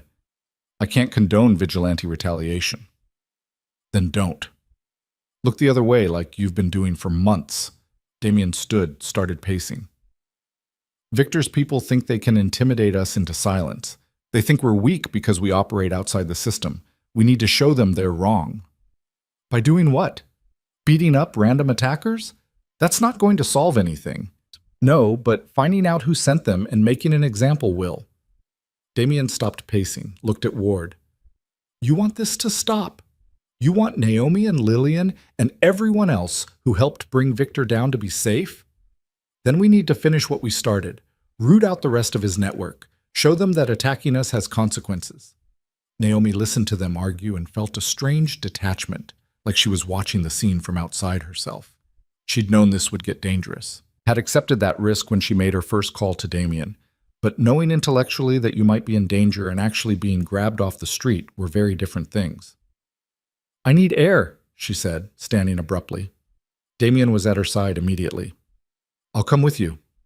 I'm just going to the backyard. You can watch from the window if you're that worried. The backyard was small, mostly concrete with a few struggling plants in pots. Naomi sat on the back steps and looked up at the city sky, hazy with light pollution. She could hear traffic from the street, voices from neighboring apartments. Normal sounds. The world going on like nothing had happened. The door opened behind her. Lillian, not Damien. Mind if I join you? Naomi shrugged, and Lillian sat beside her on the steps. When I first left Victor, I kept waiting for him to find me. Every car that drove past, every knock on the door, I was certain it was him coming to drag me back. Or worse. Lillian hugged her knees.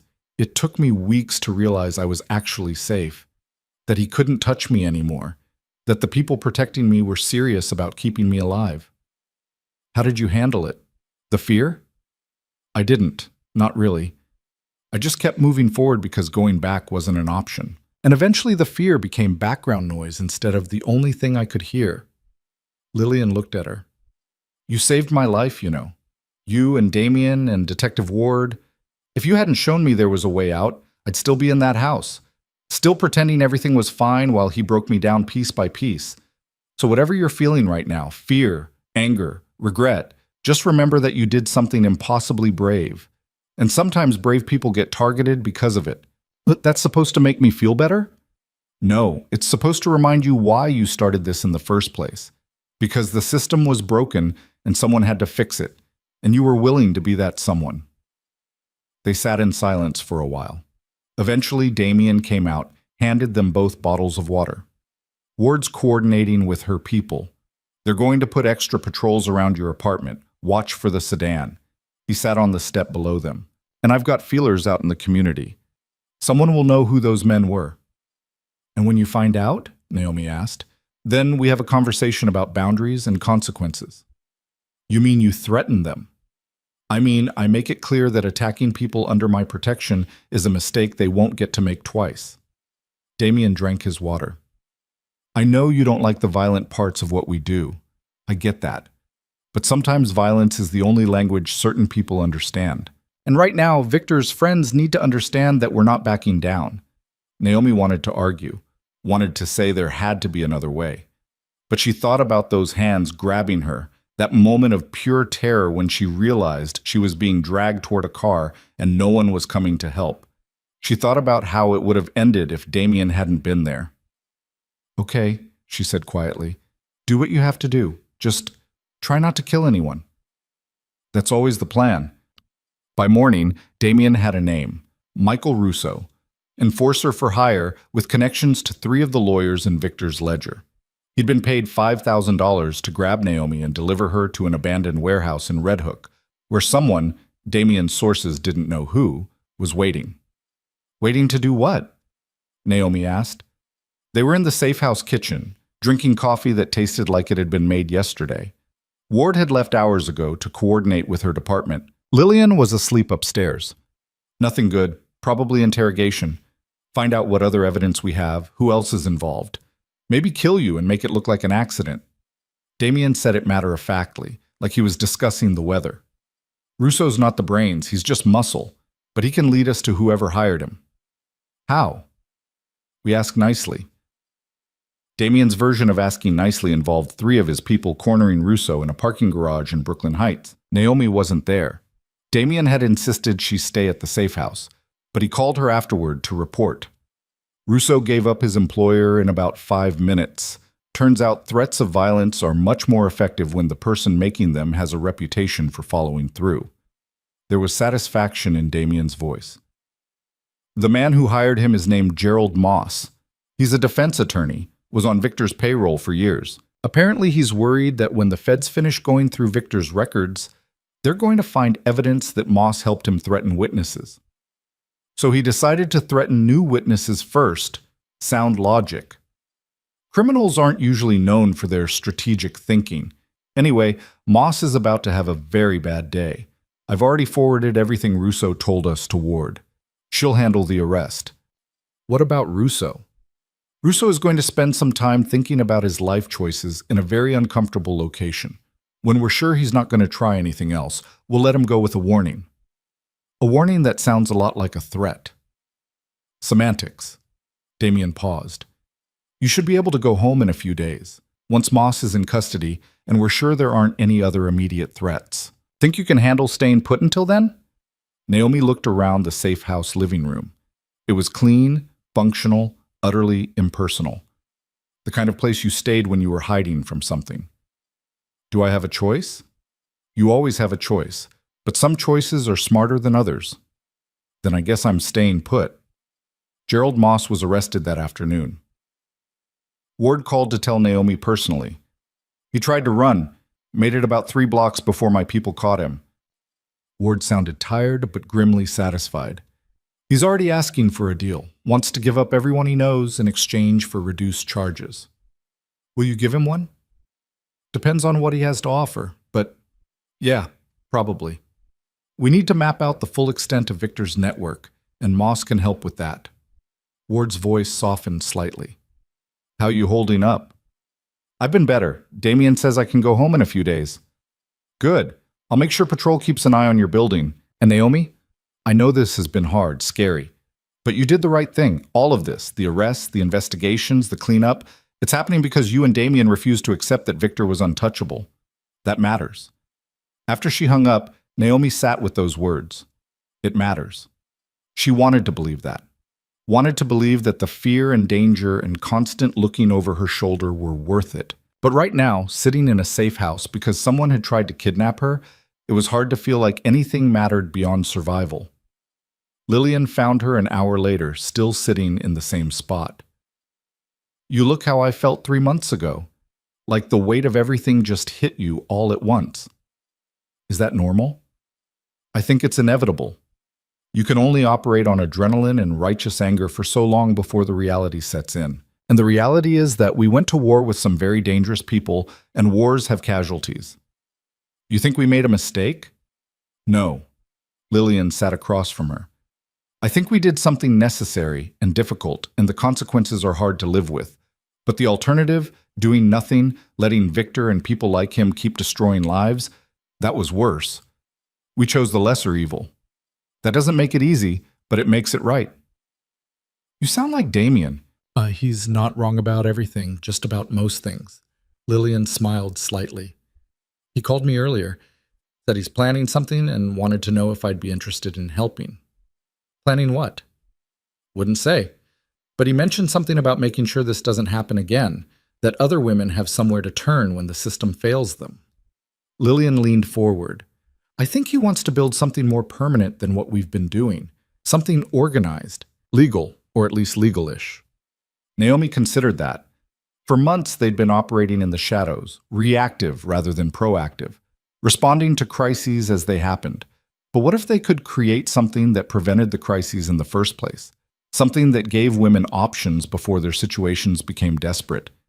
Did he give you any details? Not yet. But he wants to meet. You, me, Ward. Talk about next steps. Lillian stood. I know you're tired. I know you probably want to go back to your normal life and forget any of this happened, but I don't think you will. I think you're like me. Once you've seen what's possible, once you know you can actually make a difference, you can't go back to pretending you don't know. She was right. Naomi knew she was right.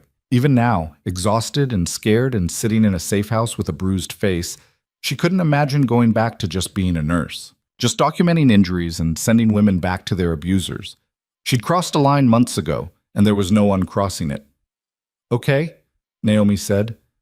I'll meet with him, hear what he has to say, but I'm not making any promises. That's all he'll ask for. 3 days later, Naomi went home. Damien's people swept her apartment first, checked for bugs or anything suspicious. They found nothing, but that didn't stop Naomi from jumping at every sound for the first few nights. The meeting happened the following week at Ward's apartment.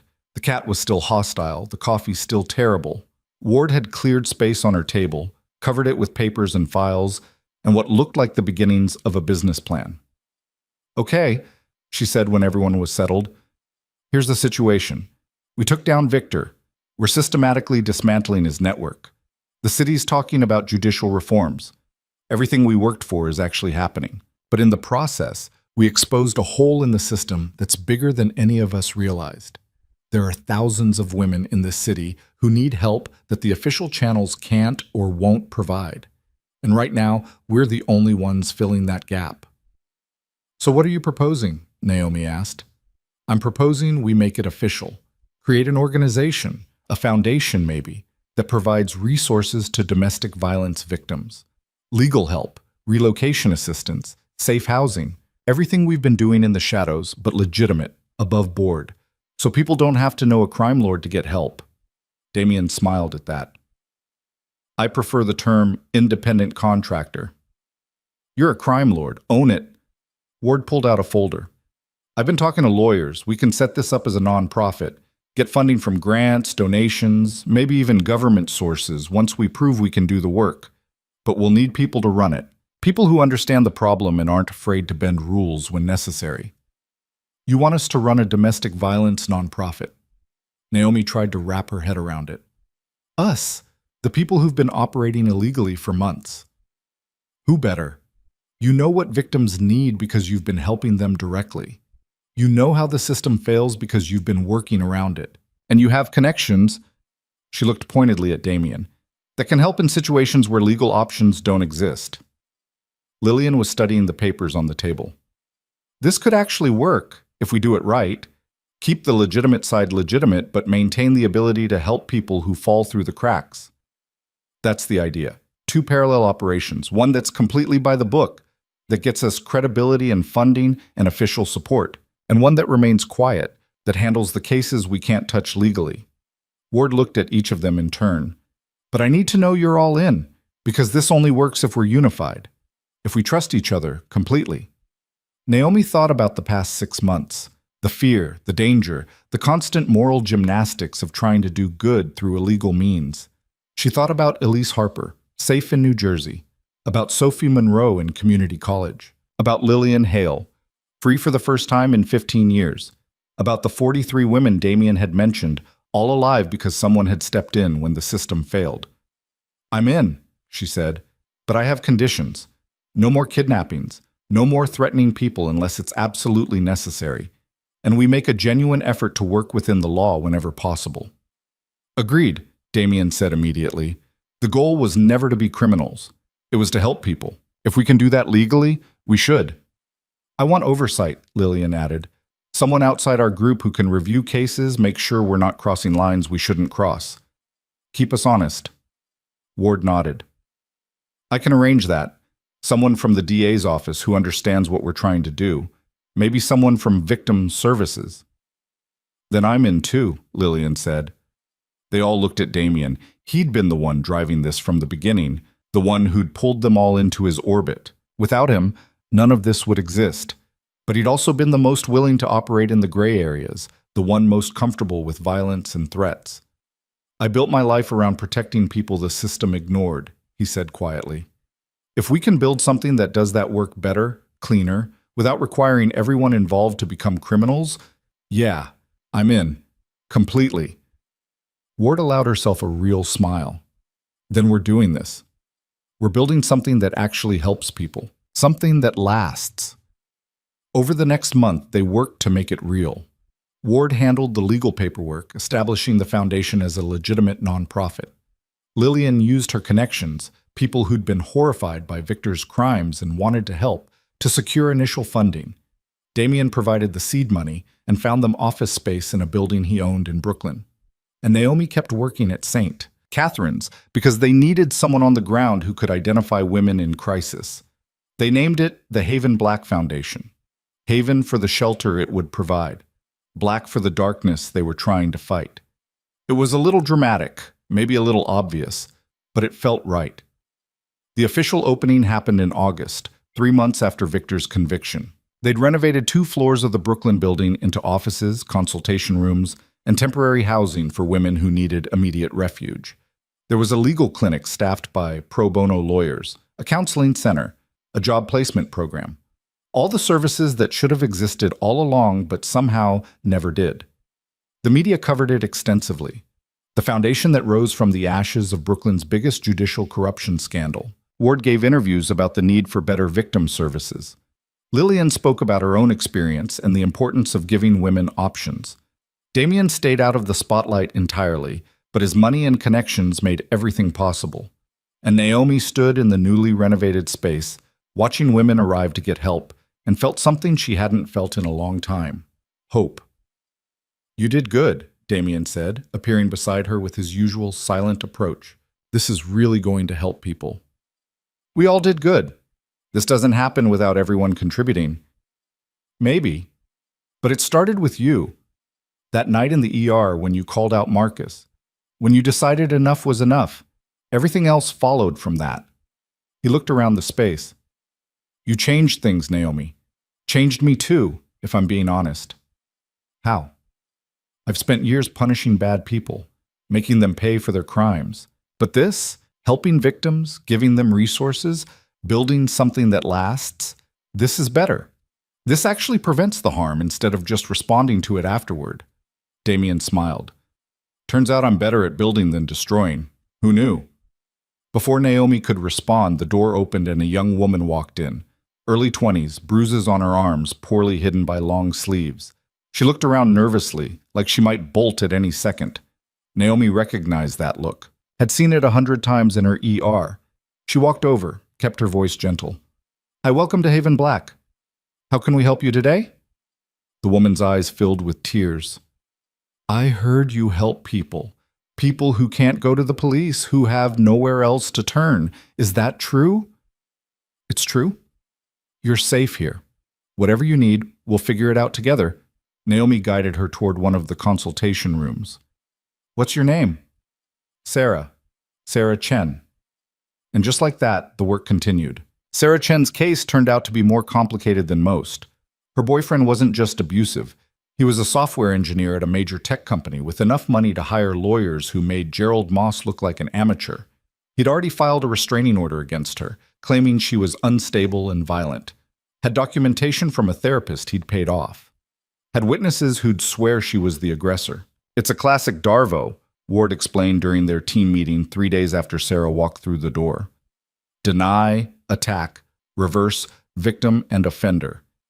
He's painting himself as the real victim before she can even tell her story. Naomi looked at the file Ward had compiled. Screenshots of text messages where Sarah's boyfriend threatened her. Hospital records from 2 visits under a fake name. Photos Sarah had taken of her injuries, hidden on a cloud account he didn't know about. It was all there, but none of it would matter in court if his lawyers got to it first. So what do we do? Lillian asked. She'd taken on a bigger role at Haven Black over the past few months, handling intake and counseling while Naomi managed the day-to-day operations. We can't let him win, not after everything she's been through. We fight dirty, Damien said. He was leaning against the wall of the conference room, arms crossed. His lawyers think they're the only ones who know how to manipulate the system. We prove them wrong. Ward shook her head. We're supposed to be legitimate now, working within the law, remember? I said we'd try to work within the law. This situation requires something different. Damien pulled out his phone, scrolled through something. Sarah's boyfriend has been sloppy. Lots of digital communication, emails, texts, dating app messages to other women while he was with Sarah. We get a forensic tech person to pull all of that, present it as evidence of his character. Meanwhile, we find his therapist and make it clear that lying in court has consequences. That's still threatening people, Naomi pointed out. No, it's educating them about the legal ramifications of perjury. Completely different. Damien's smile was sharp. Look, we knew there would be cases that couldn't be handled purely through official channels. Sarah's is one of them. Her boyfriend has too much money, too many connections. If we play by the rules he's already rigged, we lose. And she loses. So we bend the rules just enough to level the field. Naomi hated that he was right. Hated that even with the foundation up and running, even with all their legitimate resources, sometimes the only way to win was to fight as dirty as the other side. But she thought about Sarah, hiding in the temporary housing upstairs because she was terrified her boyfriend would find her. Thought about the way Sarah flinched every time a door opened too fast. Okay, Naomi said, we do it, but carefully. And if there's any legal way to achieve the same result, we take it. Agreed. Damien was already making calls, coordinating with his tech people and investigators. Within 48 hours, they had everything they needed. Sarah's boyfriend, it turned out, had been running a catfish scheme on 3 different dating apps while simultaneously dating Sarah. Had promised each woman he was single, available, looking for something serious. The messages were damning, manipulative, controlling, escalating to verbal abuse when the women didn't respond fast enough. Not illegal exactly, but definitely evidence of a pattern. The therapist was easier. One conversation with Ward, one reminder about the penalties for perjury and professional ethics violations, and suddenly he was recanting his assessment. Turned out he'd only met Sarah's boyfriend twice, hardly enough for a legitimate diagnosis. He'd be happy to revise his report. The restraining order hearing happened 2 weeks later. Sarah's boyfriend showed up with 2 lawyers and the kind of confidence that came from never having faced real consequences. He testified smoothly, painting Sarah as unstable and dangerous. said he feared for his safety. Then Ward took the stand as a witness, presented the dating app messages, the revised therapist report, hospital records showing a pattern of injuries consistent with abuse, and finally, testimony from two of the other women he'd been seeing who'd come forward after Ward tracked them down. The judge, a woman in her 60s who'd been on the bench for 20 years and had probably seen every manipulation tactic in the book, denied the restraining order against Sarah and granted one in her favor instead. Sarah's boyfriend left the courthouse looking like he'd been hit by a truck. "We won," Sarah said afterward, tears streaming down her face. "I can't believe we actually won." "You won," Naomi corrected. "You were brave enough to ask for help, to tell the truth. We just made sure people listened." But it didn't end there. 3 days later, Damien called with news. Sarah's boyfriend violated the restraining order, showed up at her work, tried to force her into his car. Security stopped him. Cops arrested him. There was satisfaction in Damien's voice. "He's in custody. Bail hearing tomorrow." Will they keep him locked up? Ward's pushing for it. And with the violation on top of everything else, there's a good chance. But Naomi... Damien paused. "This is going to keep happening. We're going to keep running into cases where the system almost fails, where we have to push and bend and sometimes break the rules to make sure justice actually happens. You okay with that?" Naomi thought about it. Really thought about it. They'd built Haven Black to be legitimate, to work within the system. But the system was still broken in fundamental ways, still biased toward people with money and power, still failed victims more often than it helped them. "I'm okay with it as long as we're honest about what we're doing, as long as we don't pretend we're purely altruistic heroes. We're doing necessary work, but we're not saints." She heard Damien's soft laugh. "What?" "Nothing, just, you've come a long way from the nurse who was terrified to make one phone call. Now you're comfortable with moral ambiguity." "I'm not comfortable with it. I've just accepted it's necessary. There's a difference." "Fair enough." Sarah's boyfriend got 6 months for violating the restraining order. Sarah got a job through Haven Black's employment program, moved into an apartment in a different borough, started therapy. 6 months after walking into the foundation terrified and alone, she walked back in to volunteer. "I want to help other women the way you helped me," she told Naomi. "I want to be the person who tells them it gets better, that they can escape, that there are people who will fight for them." It became a pattern. Women they helped came back to help others. The foundation grew not just in size but in capability. They hired more counselors, more lawyers, expanded the temporary housing, created job training programs and financial literacy classes. Everything that might give a woman the tools to rebuild her life after escaping abuse. And quietly, in parallel, Damien's network continued to operate, handling the cases that couldn't be resolved legally. The abusers who were too connected to touch through official channels. The situations where the only option was to make someone disappear or face consequences outside the courtroom. Naomi tried not to think too hard about that side of things. Tried to focus on the legitimate work, the women they were helping through legal means. But she couldn't pretend it didn't exist. Couldn't pretend that sometimes the only reason they succeeded was because Damien was willing to do things she wouldn't. It was an uneasy balance, but it worked. A year after the foundation opened, they held an anniversary event. Media coverage, speeches from victims they'd helped, donations from supporters who believed in their work. The mayor showed up, the police commissioner, even a few judges who wanted to be seen supporting domestic violence prevention. Naomi stood on the stage and looked out at the crowd. She saw Sarah Chen talking to another young woman who looked terrified but hopeful. Saw Elise Harper, who'd traveled from New Jersey just for this event. Saw dozens of faces she recognized from intake meetings and counseling sessions and emergency calls in the middle of the night. "A year ago, Haven Black didn't exist," Naomi said into the microphone. Her voice shook slightly, but she pushed through. "A year ago, these women had nowhere to turn. The system had failed them. Their communities had failed them. They were alone and scared and certain there was no way out. But today, because of this foundation and everyone who supports it, they have options, they have resources, they have hope." The applause was loud, genuine. Naomi stepped back and let Lillian take over, talking about the expansion plans and new programs they were developing. Ward spoke next about the importance of collaboration between law enforcement and victim services. Everything was polished, professional, exactly what a legitimate nonprofit should look like. Damien, predictably, was nowhere to be seen. He'd funded the event, coordinated security, made sure everything ran smoothly, but he stayed in the shadows where he belonged, letting others take the credit for work he'd made possible. After the event, Naomi found him on the roof of the building, looking out over Brooklyn. "You should have been up there. This is as much your achievement as anyone's." "No, this is yours and Ward's and Lillian's. I just provided resources." Damien turned to face her. "Besides, my presence would raise questions. People would start digging into who I am, what I do.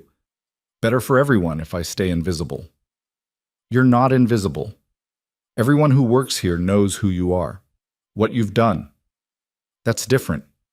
They know because they need to know. The public doesn't need to know that a crime lord helped start Brooklyn's most successful domestic violence nonprofit. That would undermine everything we've built." Naomi leaned against the railing beside him. "Are you still a crime lord after everything that's changed?" Damien considered the question. "I still have my network, still handle situations that require extra-legal solutions. But I'm more selective now. More focused on cases where we can actually help people instead of just punishing bad actors. So maybe I'm evolving, becoming something different. A crime lord with a conscience. Something like that." He smiled. "You know what the best part of all this is? It's sustainable. We don't have to keep operating like we're at war because we built something that can handle most situations legally. The shadow work is becoming the exception instead of the rule. That was always the goal." "Was it?" "Because for a while there, it felt like the goal was just burning down everything corrupt. That was the beginning. But you can't build anything permanent on ashes. You need a foundation, structure, legitimacy. We have that now. Everything else is just cleanup." They stood in comfortable silence, watching the city lights come on as evening fell. Somewhere down there, a woman was being hurt. Another was planning her escape. Another was walking into a police station or a shelter, or maybe, if she was lucky, into Haven Black. The cycle of violence continued because it always continued. But now there were more people fighting back, more resources, more hope. The real test came 3 months later when Lillian got a call that changed everything. "It's Victor," she said, bursting into Naomi's office. Her face was pale. "He's dying, pancreatic cancer stage 4. His lawyer wants me to visit him in prison, says he's asking for me." Naomi set down her pen. "You don't have to go. You don't owe him anything." "I know, but—" Lillian sat down heavily. "Part of me needs to see him, to look him in the eye one last time and know that he can't hurt me anymore, that I won, that I survived him." "And the other part?" "The other part is terrified that seeing him will undo all the healing I've done, that I'll walk into that prison and turn back into the scared woman who couldn't leave." "You won't. You're not that woman anymore. You haven't been for a long time." Naomi came around the desk, sat beside her. "But if you want to go, you don't have to go alone. I'll come with you. Ward will come. Damien will probably insist on coming, even though he definitely shouldn't be anywhere near a prison." Lillian laughed wetly. "Yeah, that seems like a bad idea." They settled on Naomi and Ward. 2 days later, they made the drive to the federal correctional facility where Victor was being held. The prison was gray and institutional, exactly what Naomi expected. They went through security, surrendered their phones, followed a guard through multiple locked doors to the medical wing. Victor Hale looked nothing like the imposing judge who terrorized Brooklyn's courts. Cancer had stripped away at least 40 pounds. His skin was yellow, his eyes sunken. He was shackled to the hospital bed, even though he clearly wasn't capable of harming anyone. He looked up when they entered, and something flickered in his eyes. Recognition, maybe regret, though Naomi doubted it. "Lillian, you came." "I came." Lillian's voice was steady. She stood at the foot of the bed, made no move to get closer. "What do you want, Victor?" "To apologize. To explain, to—" He coughed, a wet, rattling sound. "To make amends before I die. You can't make amends for what you did. Not to me. Not to all the people you hurt from the bench. Not in whatever time you have left." Lillian's hands were shaking, but her voice stayed strong. "But I'll listen. Say what you need to say." Victor talked for 20 minutes. About his childhood, his father's expectations, the pressure to be perfect. About how the power corrupted him gradually. how it became easier to take bribes than stand up to the powerful men offering them, about how he'd convinced himself that Lillian deserved the violence, that she was the problem, not him. It was a masterclass in self-justification dressed up as confession. Naomi watched Lillian's face harden as Victor spoke, watched her realize that even dying, even facing the end of everything, Victor Hale couldn't actually take responsibility for his actions. When he finally stopped talking, Lillian was quiet for a long moment. "You know what's funny?" she said finally. "I spent 15 years believing you were this unstoppable force, this powerful man who controlled everything and everyone. But you were just a coward, a small, scared man who hurt people to feel big. And now you're dying alone in a prison hospital, and I get to walk out of here and live the life I built without you." She leaned forward slightly. "I forgive you, Victor. Not because you deserve it, not because you've earned it, but because carrying hatred for you was poisoning me, and I'm done being poisoned by anything you did. You don't get to take up space in my head anymore." She turned and walked out without waiting for his response. Ward and Naomi followed. In the parking lot, Lillian broke down, sobbed against Naomi's shoulder while Ward stood guard, making sure no one bothered them. It took 10 minutes for her to compose herself enough to speak. "I thought seeing him would give me closure, but he's the same person he always was. Even dying, even after losing everything, he can't admit he was wrong, can't accept responsibility." "Some people can't," Ward said gently. "Their egos won't let them. But you gave yourself closure anyway. You looked him in the eye and told him the truth, that he doesn't matter anymore, that you survived him. That's more than most victims ever get to do." "She's right," Naomi added. "You won, Lillian, completely, and he knows it." Victor Hale died 6 weeks later. The news made minor headlines. Disgraced judge dies in prison, corruption scandal remembered, victims speak out about justice finally being served. Lillian didn't attend the funeral, didn't acknowledge his death publicly at all. She just kept working at Haven Black, kept helping other women escape their own versions of Victor. The foundation continued to grow. By year 2, they'd helped over 300 women. By year 3, that number doubled. They opened a second location in Queens, started talking about expansion to other boroughs. The model worked. The combination of legitimate services and quietly effective shadow operations meant they could handle almost any situation. Naomi eventually left her position at St. Catherine's to work at Haven Black full-time. It was the right choice, even though she missed the ER sometimes. Missed the immediate satisfaction of fixing someone's broken bone or stopping their bleeding. But this work, helping women rebuild entire lives, was more meaningful in the long run. Ward got promoted to lieutenant, which gave her more resources and more ability to coordinate with Haven Black officially. She became the Foundation's liaison with law enforcement, the person who made sure they stayed on the right side of most lines while knowing when to look the other way. And Damien gradually transformed from crime lord to philanthropist. It happened so slowly that Naomi almost didn't notice, but one day she realized he hadn't threatened anyone in months, hadn't needed to. The reputation he'd built, combined with the legitimate power of the Foundation, was enough to make most abusers think twice. "You've gone soft," she teased him one afternoon in the Foundation office. "I prefer strategically evolved. Sounds better on a resume." Damien was reviewing financial reports, making sure their funding remained stable. "But yeah, maybe I have. Turns out building things is more satisfying than tearing them down. Who knew?" "I knew. I told you that 2 years ago." "You did? I should listen to you more often." He set down the reports. "We're doing good work here, Naomi. Real, lasting good. The kind that changes systems instead of just responding to failures. I'm proud of that. Proud of us." "Me too." The real measure of their success came in small moments. Sarah Chen graduating from paralegal school and joining Haven Black's legal team.